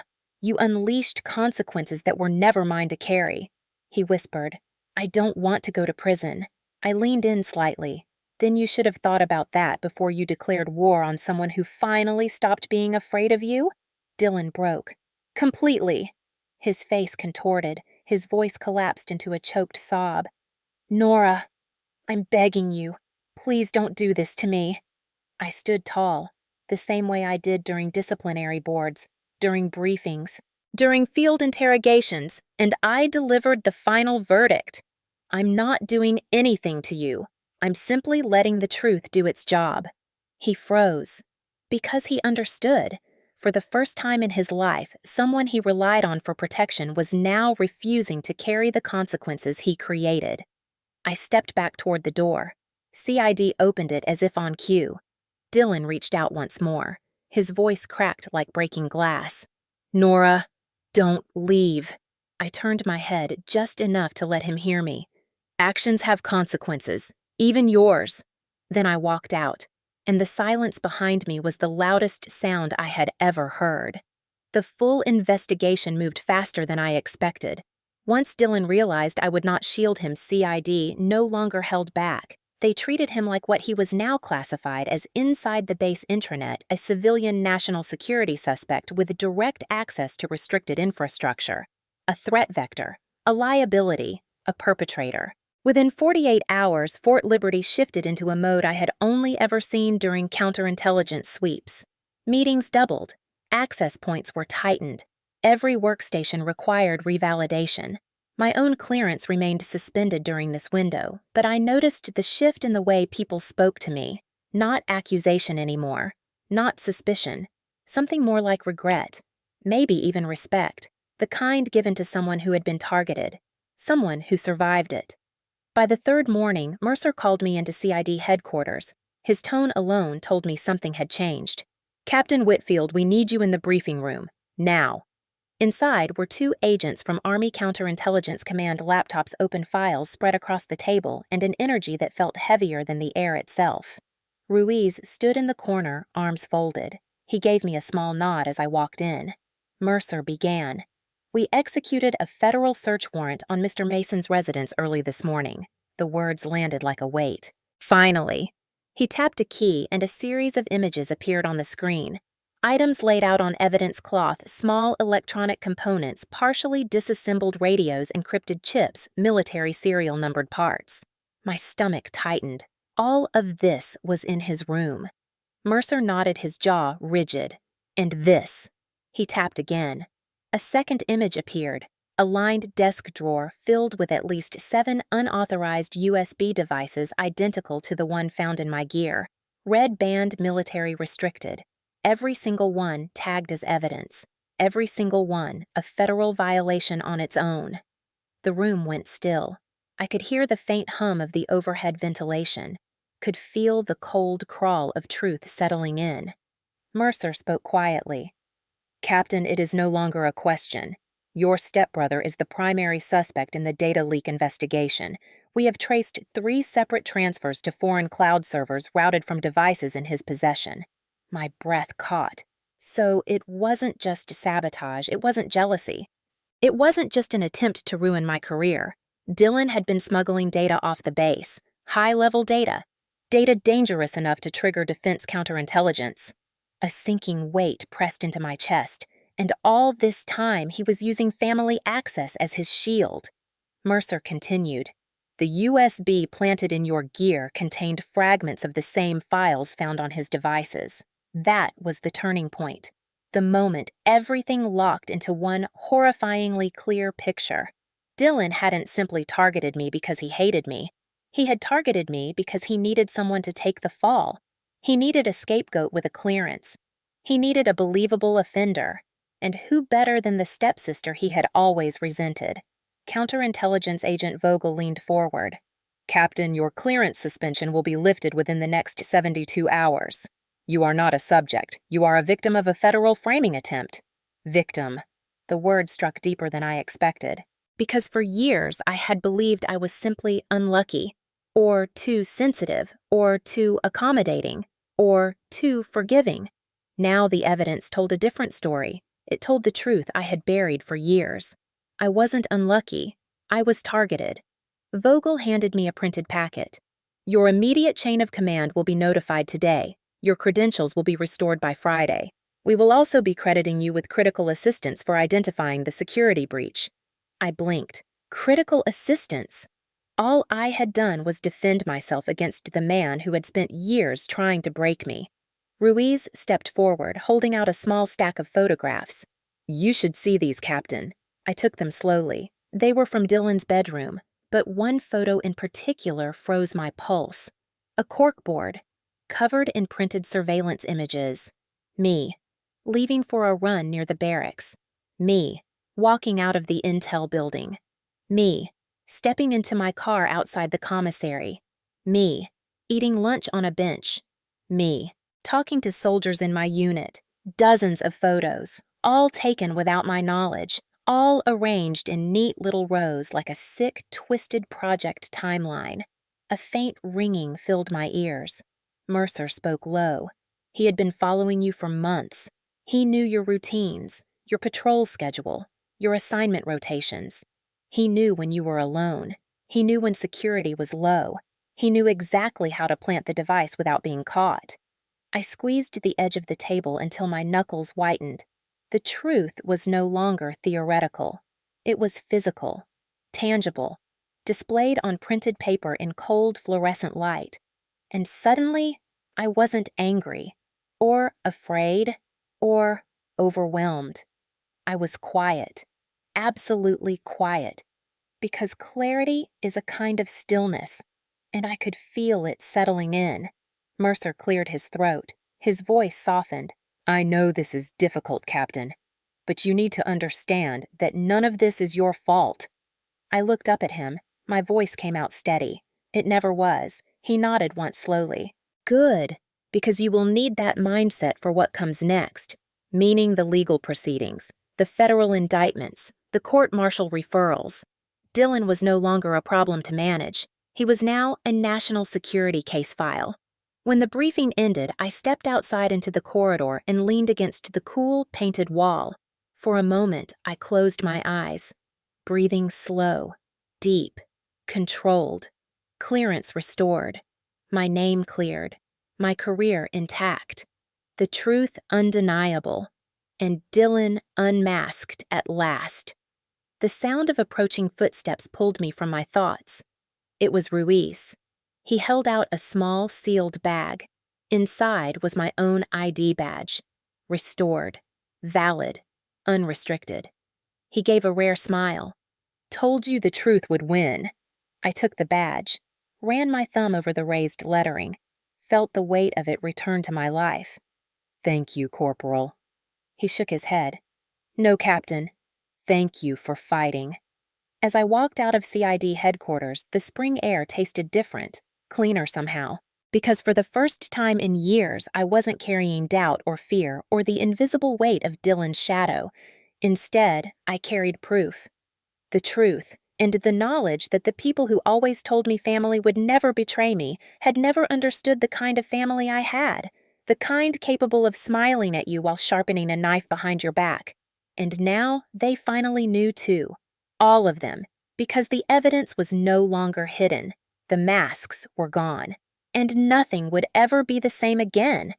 The federal indictment came down faster than any of us expected. By mid-May, Dylan Mason was officially charged under multiple Title 18 violations, including unauthorized access to a restricted federal installation, theft of government property, unlawful possession of controlled electronic devices, and attempted compromise of a national security officer. To put it bluntly, the United States government did not see him as a troubled young man who made mistakes. They saw him as a national security threat, and the Army moved with the cold precision that only federal cases bring. The proceedings were held in a joint military federal courtroom on Fort Liberty, partitioned so civilians like Dylan could stand trial under federal jurisdiction while still allowing military personnel to testify on base. I had only been inside that courtroom twice in my entire career, both times for briefings, never for something this personal, never as a witness to the unraveling of my own family. When the bailiff called my name, the entire space shifted. The gallery held MPs, CID personnel base, legal officers, senior NCOs, even a few soldiers from my unit who had asked permission to attend. On the other side sat my stepmother, rigid and trembling, clutching her purse like a lifeline. And there was Dylan, shackled at the wrists, wearing a county jumpsuit looking smaller than I had ever seen him. Smaller and angrier, much angrier. He glared at me as if his stare alone could reshape the truth. The judge, a federal magistrate with decades of counterintelligence experience, adjusted his glasses. "Counsel, you may call your witness." My name echoed through the chamber. "Captain Nora Whitfield, United States Army Military Intelligence." I walked to the stand, spine straight uniform, crisp palms steady. I had prepared for interrogations, briefings, classified presentations, but testifying like this was different. This wasn't a report. This was my life. My reputation, my safety. The prosecutor approached. "Captain Whitfield, please state your role on the night of April 16th. I described the restricted movement alert, the K9 response, the 12 dogs that surrounded me on the Cantonment Road, the MPs pulling security around me, the dawning realization that someone had planted a device on my person." He nodded. "And what did the military police find in your possession, Captain?" "A red band military USB. Highly restricted, unauthorized." The courtroom murmured. The prosecutor raised a remote and the monitors lit up. "Body cam footage from Corporal Ruiz. The golden evidence."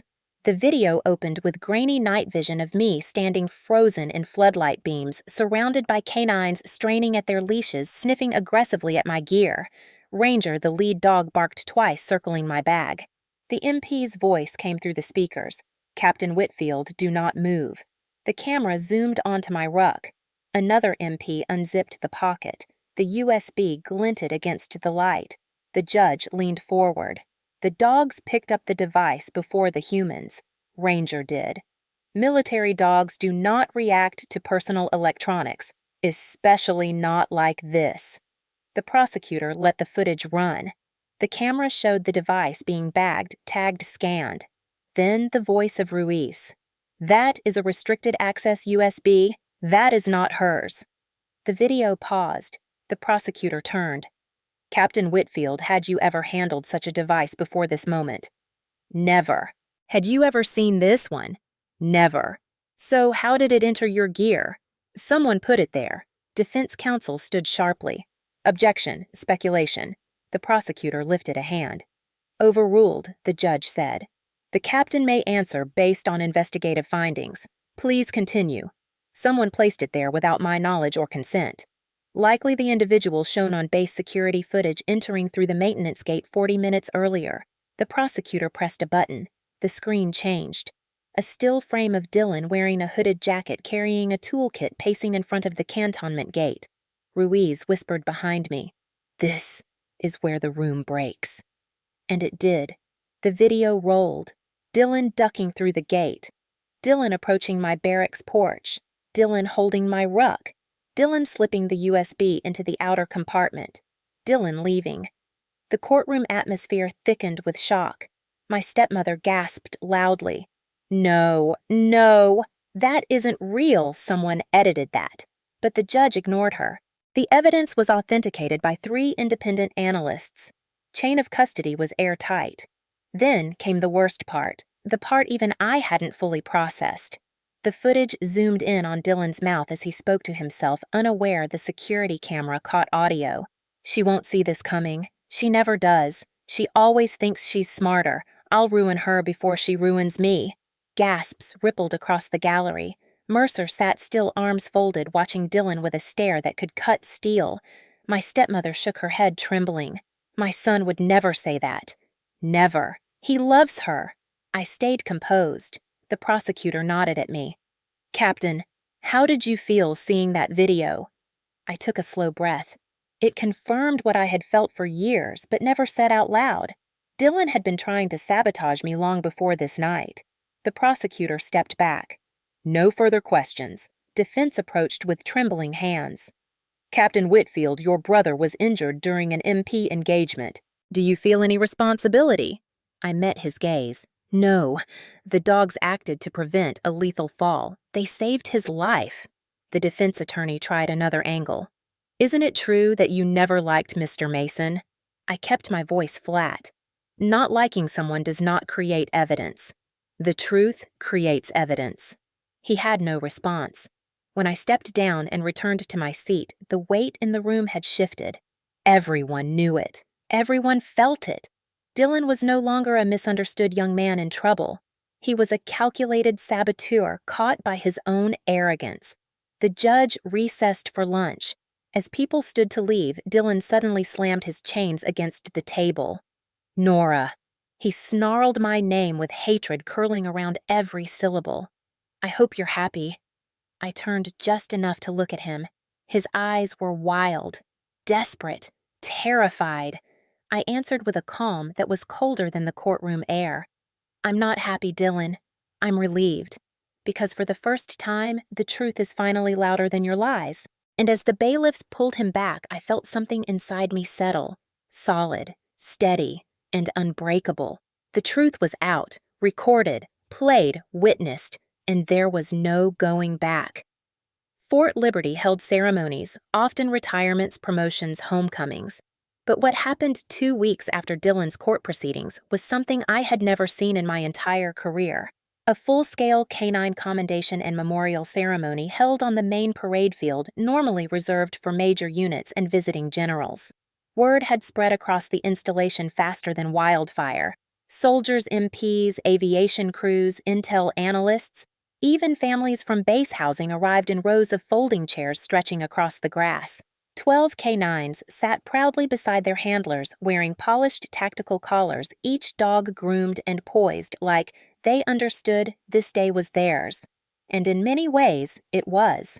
They had detected the restricted device before any human sensor had flagged it. They had prevented a classified breach, and they had prevented a civilian saboteur from escaping with sensitive equipment. They had stopped Dylan. They had saved me. And the base wanted the world to see it. I stood in formation with my unit feeling the spring wind push against my uniform as the MP commander stepped up to the podium. His voice carried across the speakers strong, even above the rustle of flags overhead. Ladies and gentlemen, soldiers, families, and fellow service members, we are gathered today to honor 12 military working dogs who prevented what could have become one of the most significant security breaches in this installation's recent history. The crowd fell silent. Linda was in the third row. I knew without looking. She had insisted on attending telling CID. She wanted to see what lies they were spreading about her son, but she no longer had the same fierce confidence she once did. The last few weeks had carved something out of her, something hollow. I kept my eyes forward.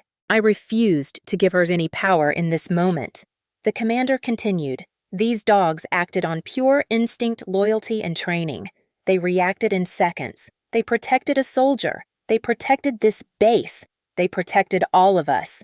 Ranger, the lead canine, barked softly as if acknowledging the praise. The commander paused, then added, and most importantly, they revealed a traitor in our midst, a civilian who sought to compromise classified materials and place personnel at risk. The crowd shifted. A ripple of tension mixed with admiration. Linda stiffened visibly. The commander adjusted his hat. There were many heroes who played a part in stopping that breach, but 12 of them stood on 4 legs, and one of them stood in uniform. My stomach tightened. I knew it was coming, but hearing it out loud felt surreal. Captain Nora Whitfield, please step forward. The sound that followed hit me like a wave, hundreds of soldiers rising to their feet. Chairs, scraping boots, pounding applause, thundering across the parade field. And this wasn't polite applause. This wasn't obligatory respect because of rank. This was gratitude, recognition, vindication. This was the Army saying clearly, loudly, publicly, we know what happened, and we know who stood on the right side of it. My boots felt heavier than usual as I stepped out of formation and marched toward the stage. Ranger and the other K9s turned their heads toward me, their ears alert, their postures tall, as if forming an honor line. When I reached the commander, he looked me directly in the eye. Captain Whitfield, this installation owes you a debt. You maintained composure under pressure. You upheld the integrity of your position. You trusted the instincts of your team. Ranger barked once proudly. The commander continued. And because of your actions, and because of the actions of these 12 K9s, a breach was stopped, a saboteur was caught, and this base remains secure. He raised a medal. Not a combat award, not a valor ribbon, a distinctive service commendation specifically minted for this event. He pinned it on my uniform slowly, carefully. Applause erupted again, louder this time. As I saluted the commander, something inside me cracked open. Not pain, not anger, not trauma. Release. Years of being gaslighted by my family, of being told to just let Dylan be Dylan, of being blamed for every one of his spirals. Years of being overshadowed, erased, minimized. All of it finally fell away. When the commander invited me to speak, a hush fell across the field. I didn't plan on saying much, but my voice found its way. Military working dogs are more than assets. They are partners. They sense what we miss. And in my case, they saw danger long before I did. I paused, letting the silence hold.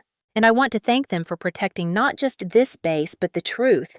The applause softened into something emotional, heavy, meaningful. From the corner of my eye, I saw Linda's face. Shock, disbelief, something deeper, something she had never expected in her lifetime.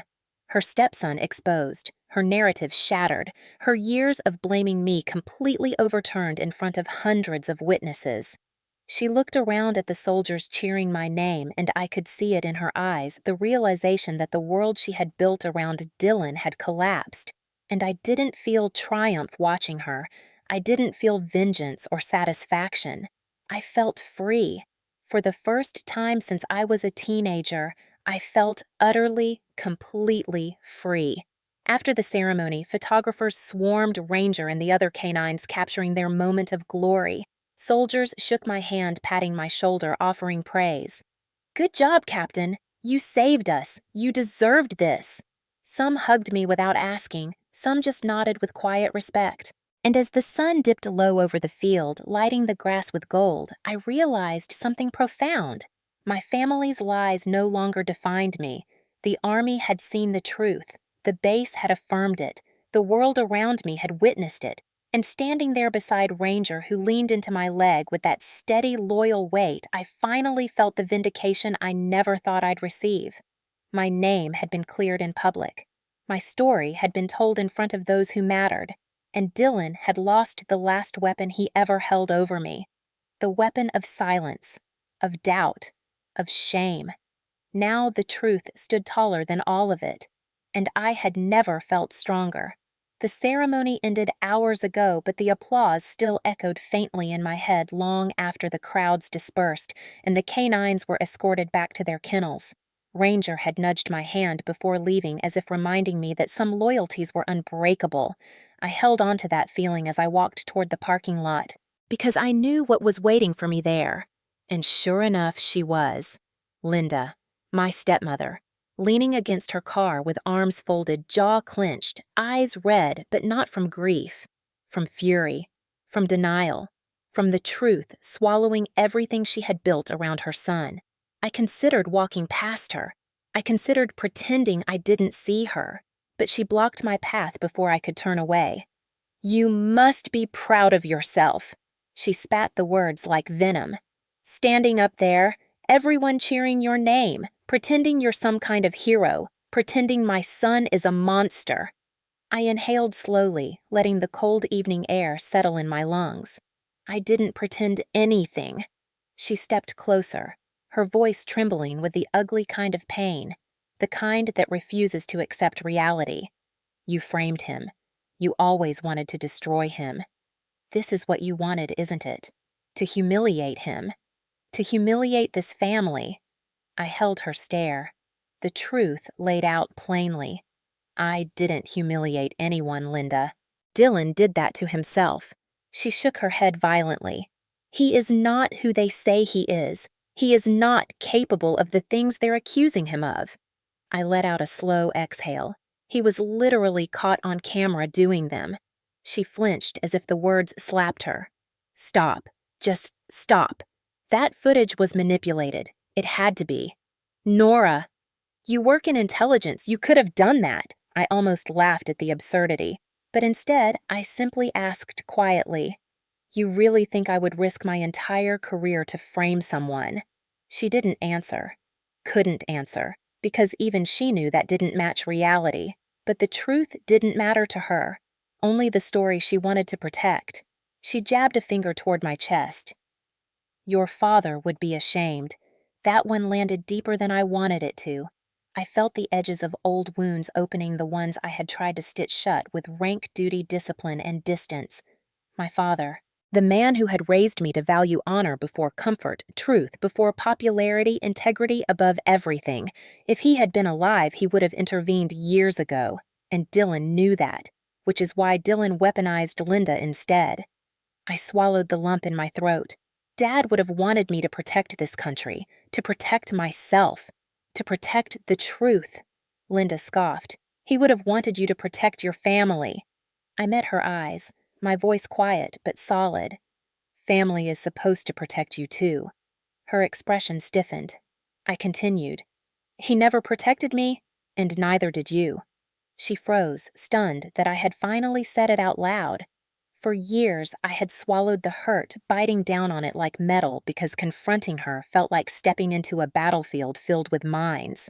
Every attempt blew up. Every plea got twisted into guilt. Every truth was met with denial or accusation. But tonight, after everything I had endured, I couldn't hold it back any longer. My voice broke slightly, but I didn't hide it. "Do you know what it is like to grow up being told to be quiet so he wouldn't get upset? To have your things stolen and be told to forgive because he was going through a phase. To be shoved and blamed. To be told I provoked him. To have you look right at me and decide I was the problem because it was easier than admitting he was? Linda's face went pale. I stepped back, letting the weight of all those years rise to the surface. He hurt me, Linda. Not once, not twice, repeatedly. And every single time you told me to give him sympathy, love, support. Every time you made me feel like my pain was an inconvenience to your narrative. She shook her head, voice cracking. You're exaggerating. He never meant harm. I let out a bitter laugh. Intent does not erase impact. You keep saying he didn't mean it as if that magically excuses what he did. Her lips quivered, tears forming. You don't understand. He's my son, my last connection to your father. I softened just slightly, not enough to yield, just enough to acknowledge her grief. I understand that you love him, but loving someone doesn't mean ignoring the truth. She looked down at her hands gripping the steering wheel as if bracing herself. You're just abandoning us then. You're choosing them over your own family, them meaning the soldiers, the MPs, the K9s, the command, the people who trusted me, the people who believed the truth when she refused to. I spoke gently, firm but not cruel. I'm choosing the people who respect me, who see me, who don't twist everything I do to protect someone who keeps hurting others. She did not respond. She couldn't, because the truth was finally too heavy to deny.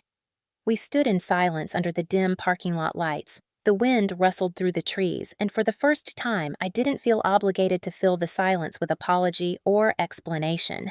I didn't have to shrink myself to make the situation easier for her. I didn't have to take a responsibility for the chaos Dylan created. And in that silence, something became painfully clear.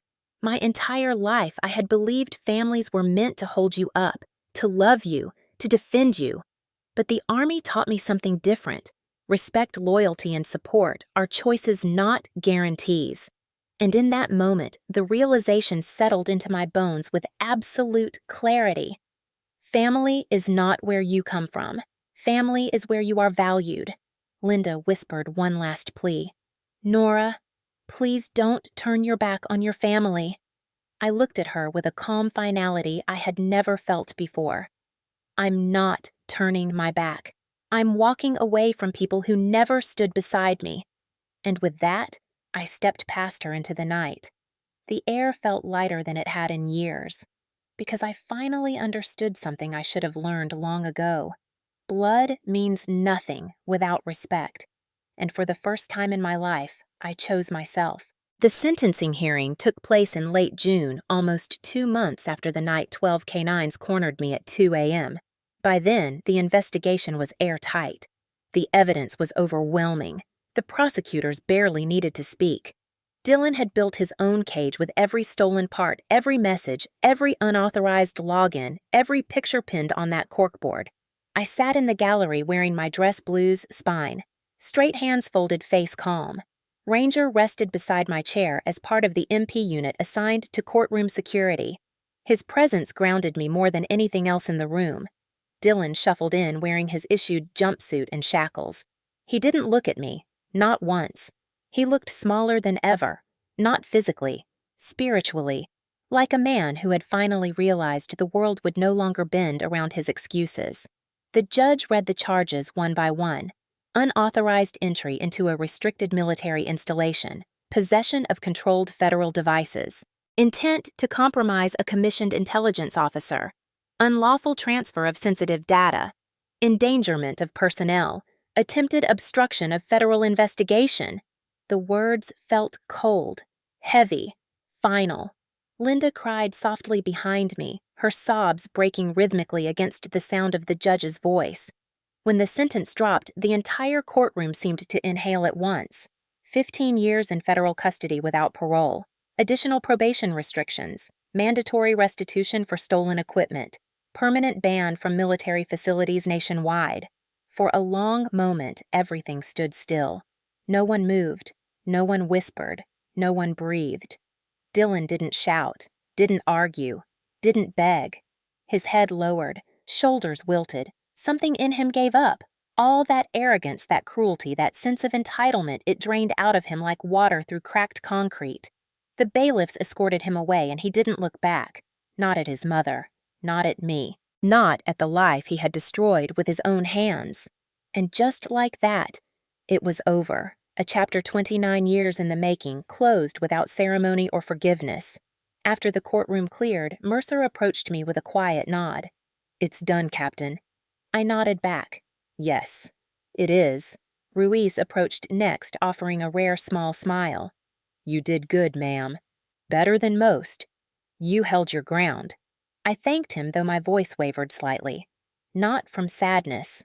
From release. From the oxygen rushing into places inside me that had never been allowed to breathe. Ranger nudged my knee. I scratched behind his ear. He leaned into the touch with that loyal weight of his, the reminder that not all bonds were fragile. Some were forged in the darkest hours, and those bonds didn't break. Outside the courtroom, the summer heat hit me like a warm, cleansing wave. The sky was blue. The air smelled like pine and asphalt baking in the sun. And waiting near the steps was Lieutenant Colonel Avery from my command, Captain Whitfield. A word. I followed her to a quiet corner where the flags above the HQ entrance fluttered in the breeze. Her expression softened. "You handled yourself with extraordinary integrity throughout this investigation." Higher command took notice. My stomach tightened. Command rarely spoke like this unless something big was coming. Avery continued. "The actions you took to protect base security, your cooperation with CID, your calm under pressure, your honesty even when it was painful, it did not go unnoticed." I swallowed. "Ma'am." She handed me a sealed brown envelope. Inside was a single sheet of formal typed text. I knew what it was before I even saw the signature block. A promotion recommendation packet. For Major. My breath stuttered. "Ma'am, Avery raised a hand gently. "You earned it, Captain. You earned every word on that paper." My throat tightened painfully. I had dreamed of that rank since West Point. Dreamed of it through deployments, through long nights in intel bunkers, through days of training where I felt like I didn't belong. Dreamed of it even when my family told me I was too emotional, too fragile, too dramatic, too undeserving to rise in the military. But someone else had seen me. My commanders, my team, Ranger, the dogs, the base, the army, not because of the uniform, because of the truth I refused to bury. As Avery walked away, I stood there under the sun, clutching the packet in my hands. It felt heavier than paper. It felt like justice. That evening, I drove to the small lake just outside Fort Liberty, a place I rarely visited but always liked. I sat on the hood of my car, watching the water shift under the orange glow of sunset. The air was still, quiet, honest. My phone buzzed once, a text from Linda. A single sentence. "I hope you're satisfied." I stared at it for a long moment. The old Nora would have replied with an apology, or an explanation, or a plea to be understood. But not tonight. Not anymore. I powered the phone off and set it beside me. The peace that washed through me was something I hadn't felt since childhood, because the truth had finally landed in my bones where no one could shake it again. I didn't destroy my family. I just stopped letting them destroy me. And that wasn't betrayal. That was survival. That was dignity. That was healing. The final realization settled into me like a calm tide. I was done. Done with the guilt. Done with the manipulation. Done with bleeding for people who would never bleed for me. Done with a brother who tried to ruin my life. Done with a woman who called herself my mother only when it suited her. Done with the cycle. Done with the pain. I whispered it out loud, letting the words carry across the lake. I'm free. In that quiet, fading sunset, I knew the truth with absolute clarity. The justice I fought for wasn't just legal. It wasn't just military. It was personal. And the revenge wasn't destruction. It was rebuilding, reclaiming, rising. My life was finally undeniably mine again. The morning after Dylan's sentencing, Fort Liberty felt different. Not louder, not busier, just clearer. As if the base itself had exhaled after holding its breath for months. The last few weeks had been a storm. Loud, violent, unrelenting. Investigations, courtrooms, public exposure, confessions, accusations, truth ripping through years of lies. And now, for the first time in what felt like a lifetime, silence wasn't threatening. Silence wasn't a warning. Silence wasn't a prelude to chaos. It was peace. I didn't realize how badly I needed peace until it finally found me. I skipped the office that morning. I wasn't required to be anywhere, and even if I had been, no one would have questioned it. Instead, I drove to the far edge of the base past the motor pool and beyond the ranges to the clearing behind the K9 training fields. The sun was barely rising, painting the sky with a soft pink glow that made the dew on the grass look like scattered glass. Ranger was already there with Staff Sergeant Cole finishing morning obedience drills. Cole spotted me first and gave a quiet nod. He didn't say much, he never did, but he clipped Ranger's lead off and let him run straight toward me. Ranger trotted up with the confidence of a soldier and the heart of a guardian. The moment he reached me, he slowed, nudged my hand, and let out a gentle huff as if asking, "Are we okay, now?" I sank down onto the wooden bench near the fence line. Ranger hopped up beside me, not quite on the seat, but close enough for his warmth to bleed into my side. For a while, I didn't speak. I didn't need to. Ranger didn't need words. He just needed presence, and for the first time in a long time, presence was something I could offer fully. The sun climbed higher, warm and steady. Birds chattered in the trees like they were holding their own tiny ceremony. A breeze lifted my hair, carrying the familiar scents of pine earth and distant gunpowder, both home and battlefield, both past and becoming. After a long, quiet moment, I finally whispered the words I'd been carrying since that night at 2 a.m. "You saved me twice." Ranger's ears perked and he shifted closer. "Once when you stopped me on that road," I said softly, "and again when you kept me from doubting myself." He let out a low rumble, the kind that wasn't a growl but a comforting vibration, and placed his head gently in my lap. I don't know why that simple gesture broke me, but it did. Maybe because so much of my life had been spent trying to earn affection from people who weaponized it. Maybe because I had spent years thinking I was only valuable when I was useful to others. Maybe because in that moment, Ranger reminded me of something I had forgotten. Loyalty is a gift, not an obligation. Tears slid down my cheeks. Not the sharp kind that come from pain, but the soft kind that come from release. Ranger stayed still, letting me cry without judgment, without pressure, without expectation. When I steadied my breath, I stroked the thick fur behind his ears. "You know, sometimes it felt like you were the only one who saw the truth." His tail thumped once, the closest thing a working dog gives to a smile. We sat there a long time. The base woke up around us. Soldiers jogged past in formation, calling cadence. A convoy rolled out toward the training ranges. The loudspeaker announced morning updates, but none of it touched us. We were in our own pocket of quiet, a pocket I didn't know could exist until now. Eventually, footsteps approached. I looked up to see Colonel Avery walking toward us, hands behind her back uniform perfectly pressed. Even her footsteps sounded like authority. "Captain Whitfield," she greeted. "Ma'am," I replied, straightening slightly, though Ranger kept his head on my knee. Avery's gaze softened when it landed on Ranger. "He's earned that rest," she said. I nodded. "We both have." She studied me for a moment before speaking again. "I came to tell you something unofficially. Your promotion packet has moved to the final review stage." My breath caught. She continued. "Barring anything unexpected, you should pin major before the end of the year." I didn't speak at first. I couldn't, because I knew what she was really telling me. This is your new chapter, your new identity, your new life, a life not built from fear or obligation or survival, a life you built yourself. Avery placed a hand on my shoulder, steady grounding. "What happened to you would have broken most soldiers," she said quietly. "But you didn't break. You rose." She released my shoulder and stepped back. "Enjoy the quiet, Captain. You earned it." After she left, I looked down at Ranger. His eyes were steady, his trust unwavering. "Did you hear that?" His tail swept the dirt. "Major Whitfield," I said, testing it out loud. "That doesn't sound too bad." Ranger lifted his head and nudged my chin with his nose. I laughed softly, the kind of laugh that felt foreign after months of tension. the kind of laugh that felt like the start of something whole.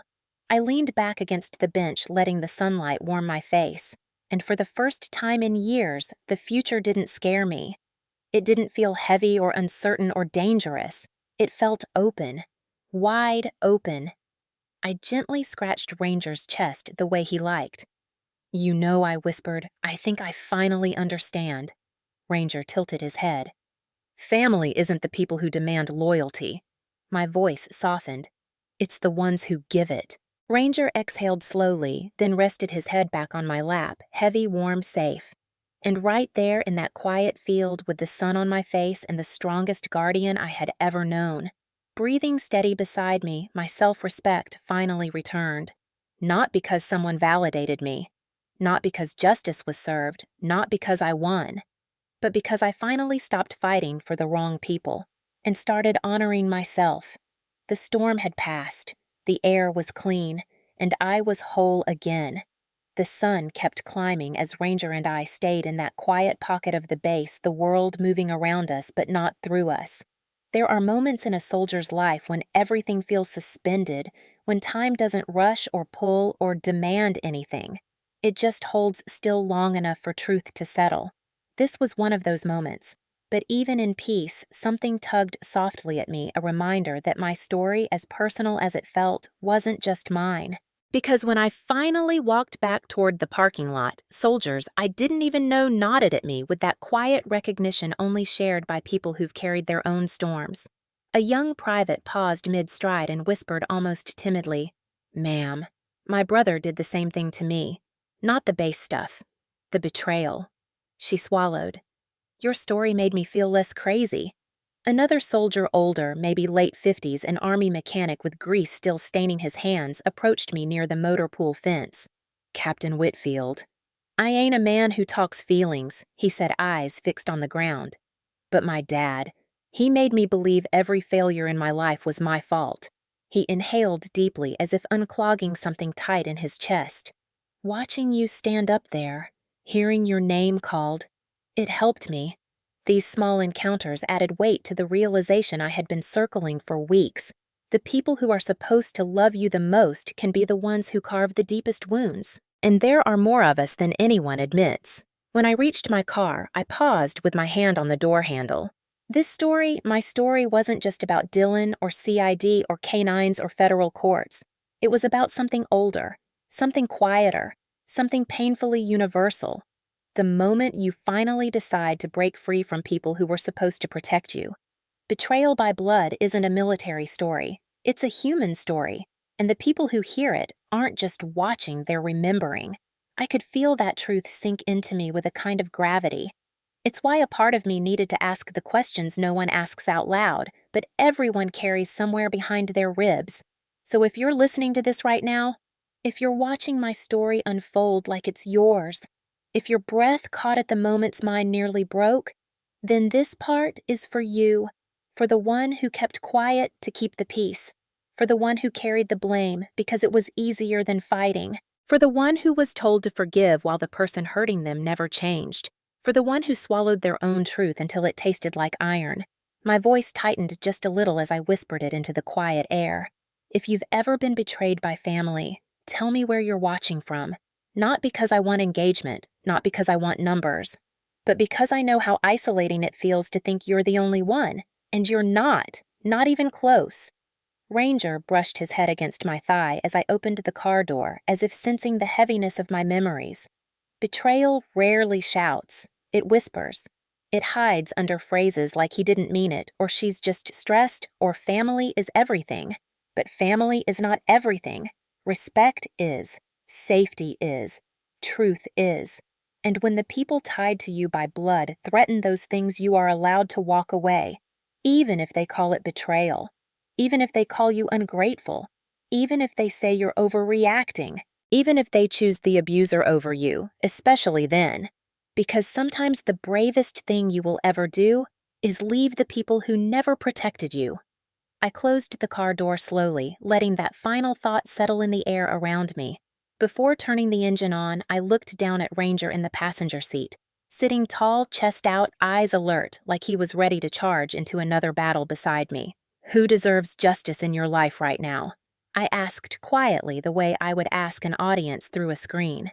Ranger tilted his head as if listening for the answer I couldn't hear. But I knew many of you would hear it, feel it, whisper it back.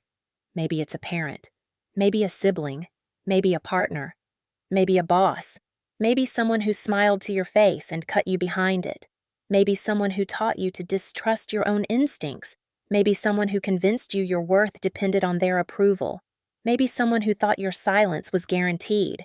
I didn't whisper to Ranger this time. I whispered to you. Justice doesn't always look like prison or courtrooms or medals or public applause. Sometimes justice is simply choosing yourself after a lifetime of choosing everyone else. Sometimes justice is closing a door you once begged someone to walk through. Sometimes justice is realizing your survival was the victory all along.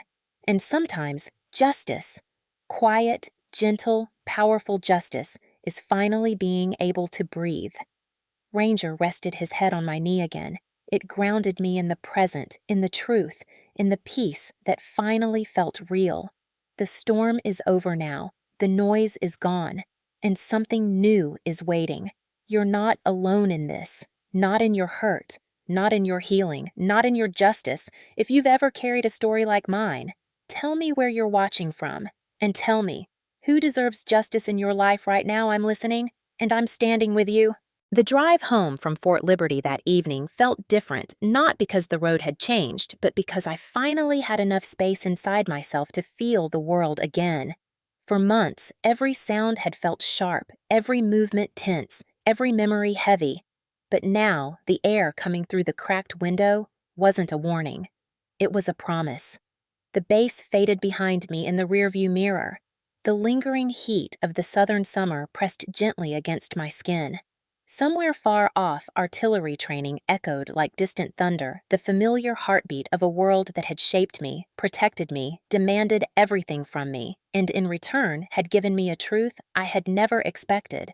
Not the truth about intelligence, or about internal breaches, or about canine instinct, but the truth about myself. I parked near a small overlook on the edge of Mott Lake, where the water sat still beneath a sky shifting from gold to blue. Ranger hopped out of the car with the kind of controlled enthusiasm only a trained working dog could manage, disciplined joy, loyal energy. He trotted ahead, then turned back to check for permission, always mindful of boundaries, even when I wasn't. "Go on," I laughed softly. "You earned it." He bounded a few paces toward the water, then stopped sitting tall, watching the ripples. I leaned against the hood of the car and let my eyes drift across the lake's quiet surface. A deep calm settled in my bones. Not the fragile kind that shatters with one wrong memory. The kind that comes after fighting for your life and your truth, and winning not with brutality, but with clarity. And that was when the realization hit me fully with a gentleness that almost hurt. I had spent my entire life believing that family defined me, that my worth was tied to the approval of people whose love was conditional, that blood meant belonging, even when it bruised, even when it broke, even when it buried me. For years, I believed I had to earn kindness from people who refused to give it freely. I thought if I worked harder, excelled further, behaved better, excelled more, I could fix things that were never my fault. But standing there by the water with Ranger's silhouette against the setting sun, I understood something I had never dared to believe. Family is not defined by blood. Family is defined by respect, by truth, by safety, by people and sometimes dogs who protect you without asking for anything in return. The people who choose you, the ones who stay when storms hit, the ones who recognize your worth even when you're too hurt to see it yourself, the ones who don't punish you for your boundaries, the ones who don't demand you abandon your dignity for their comfort. My family wasn't the one I came from. It was the one I found. My unit, my commanders, the MPs who believed me, Ruiz, who took a risk for me, Mercer, who protected the truth even when it was messy, Ranger, who saved my life twice, once with instinct, once with presence. People say justice is cold, detached, clinical. But justice, I realized, is profoundly human. Justice is choosing truth over convenience. Justice is refusing to let someone rewrite the story to protect the guilty. Justice is standing up for yourself even when the people who hurt you share your last name. Justice is knowing that sometimes the most dangerous enemy you face isn't holding a weapon, but holding your trust. And sometimes justice doesn't come from the place you expect. Not from the people who claimed to love you. Not from the family who demanded your silence. Not from the voices who insisted you stay small. Justice can come from a military working dog who growls at the exact right moment. From a corporal who hands you video evidence at 3 a.m. because he sees what others overlook. From a commander who says your name in front of hundreds, lifting a weight off your shoulders you didn't realize you were still carrying. From a judge who reads out the truth you were never allowed to speak without being accused of betrayal. From strangers who applaud when the truth finally comes into the light. From a uniform you earned through disciplined sacrifice and honor, not through blood or legacy. From the army which, despite its flaws, gave you the one thing your home never did, a place where your worth wasn't negotiable. Standing there by the lake, I realized something else too. Forgiveness is not mandatory. Healing does not require reconciliation. Peace does not demand permission. And walking away is not an act of cruelty. It is an act of survival. I watched Ranger tilt his head at the reflection in the water, his posture steady and alert. "You know." I whispered softly, "You taught me something I should have learned a long time ago." He trotted back and placed one paw gently on my boot. "You taught me that loyalty isn't a chain, it's a choice." Ranger settled beside me, his head nudging my arm until I rested my hand on his fur. The warmth radiating from him was grounding. Quiet, real. "You showed me," I continued in a whisper, "that not every protector carries a weapon. Some wear a vest and 4 paws. Ranger let out a soft breath and leaned harder against my leg. "And you taught me," I added, voice cracking just a little, "that sometimes the ones who save us aren't the ones who raised us." The breeze moved gently over the water. Somewhere across the lake, soldiers' laughter carried faintly through the air, ordinary, peaceful, alive. My life wasn't perfect. It wasn't untouched. It wasn't unscarred. But it was mine. Fully mine. And the pieces that had once been shattered were no longer jagged. They had been rearranged into something stronger, something clearer, something honest. That's when I knew this story wasn't just about betrayal or justice or revenge. It was about rebirth. It was about choosing to step out of a shadow I'd been shoved into since childhood. It was about claiming a future not built from fear, but from truth. I looked down at Ranger, who was watching me with those calm, wise eyes that seemed to understand more than any human ever had. "Thank you," I whispered, "for saving me when I didn't know I needed saving." His tail swept once across the ground before he rested his head on my knee. A gesture so simple, so tender, so purely loyal. And I realized in that moment that this right here was healing. Not loud, not dramatic, not cinematic. Quiet, steady, honest. Ranger and I stayed there until the sun slipped below the horizon, letting the last light fade into a blanket of soft blue. When I finally stood, Ranger rose with me, ready to follow wherever I went next.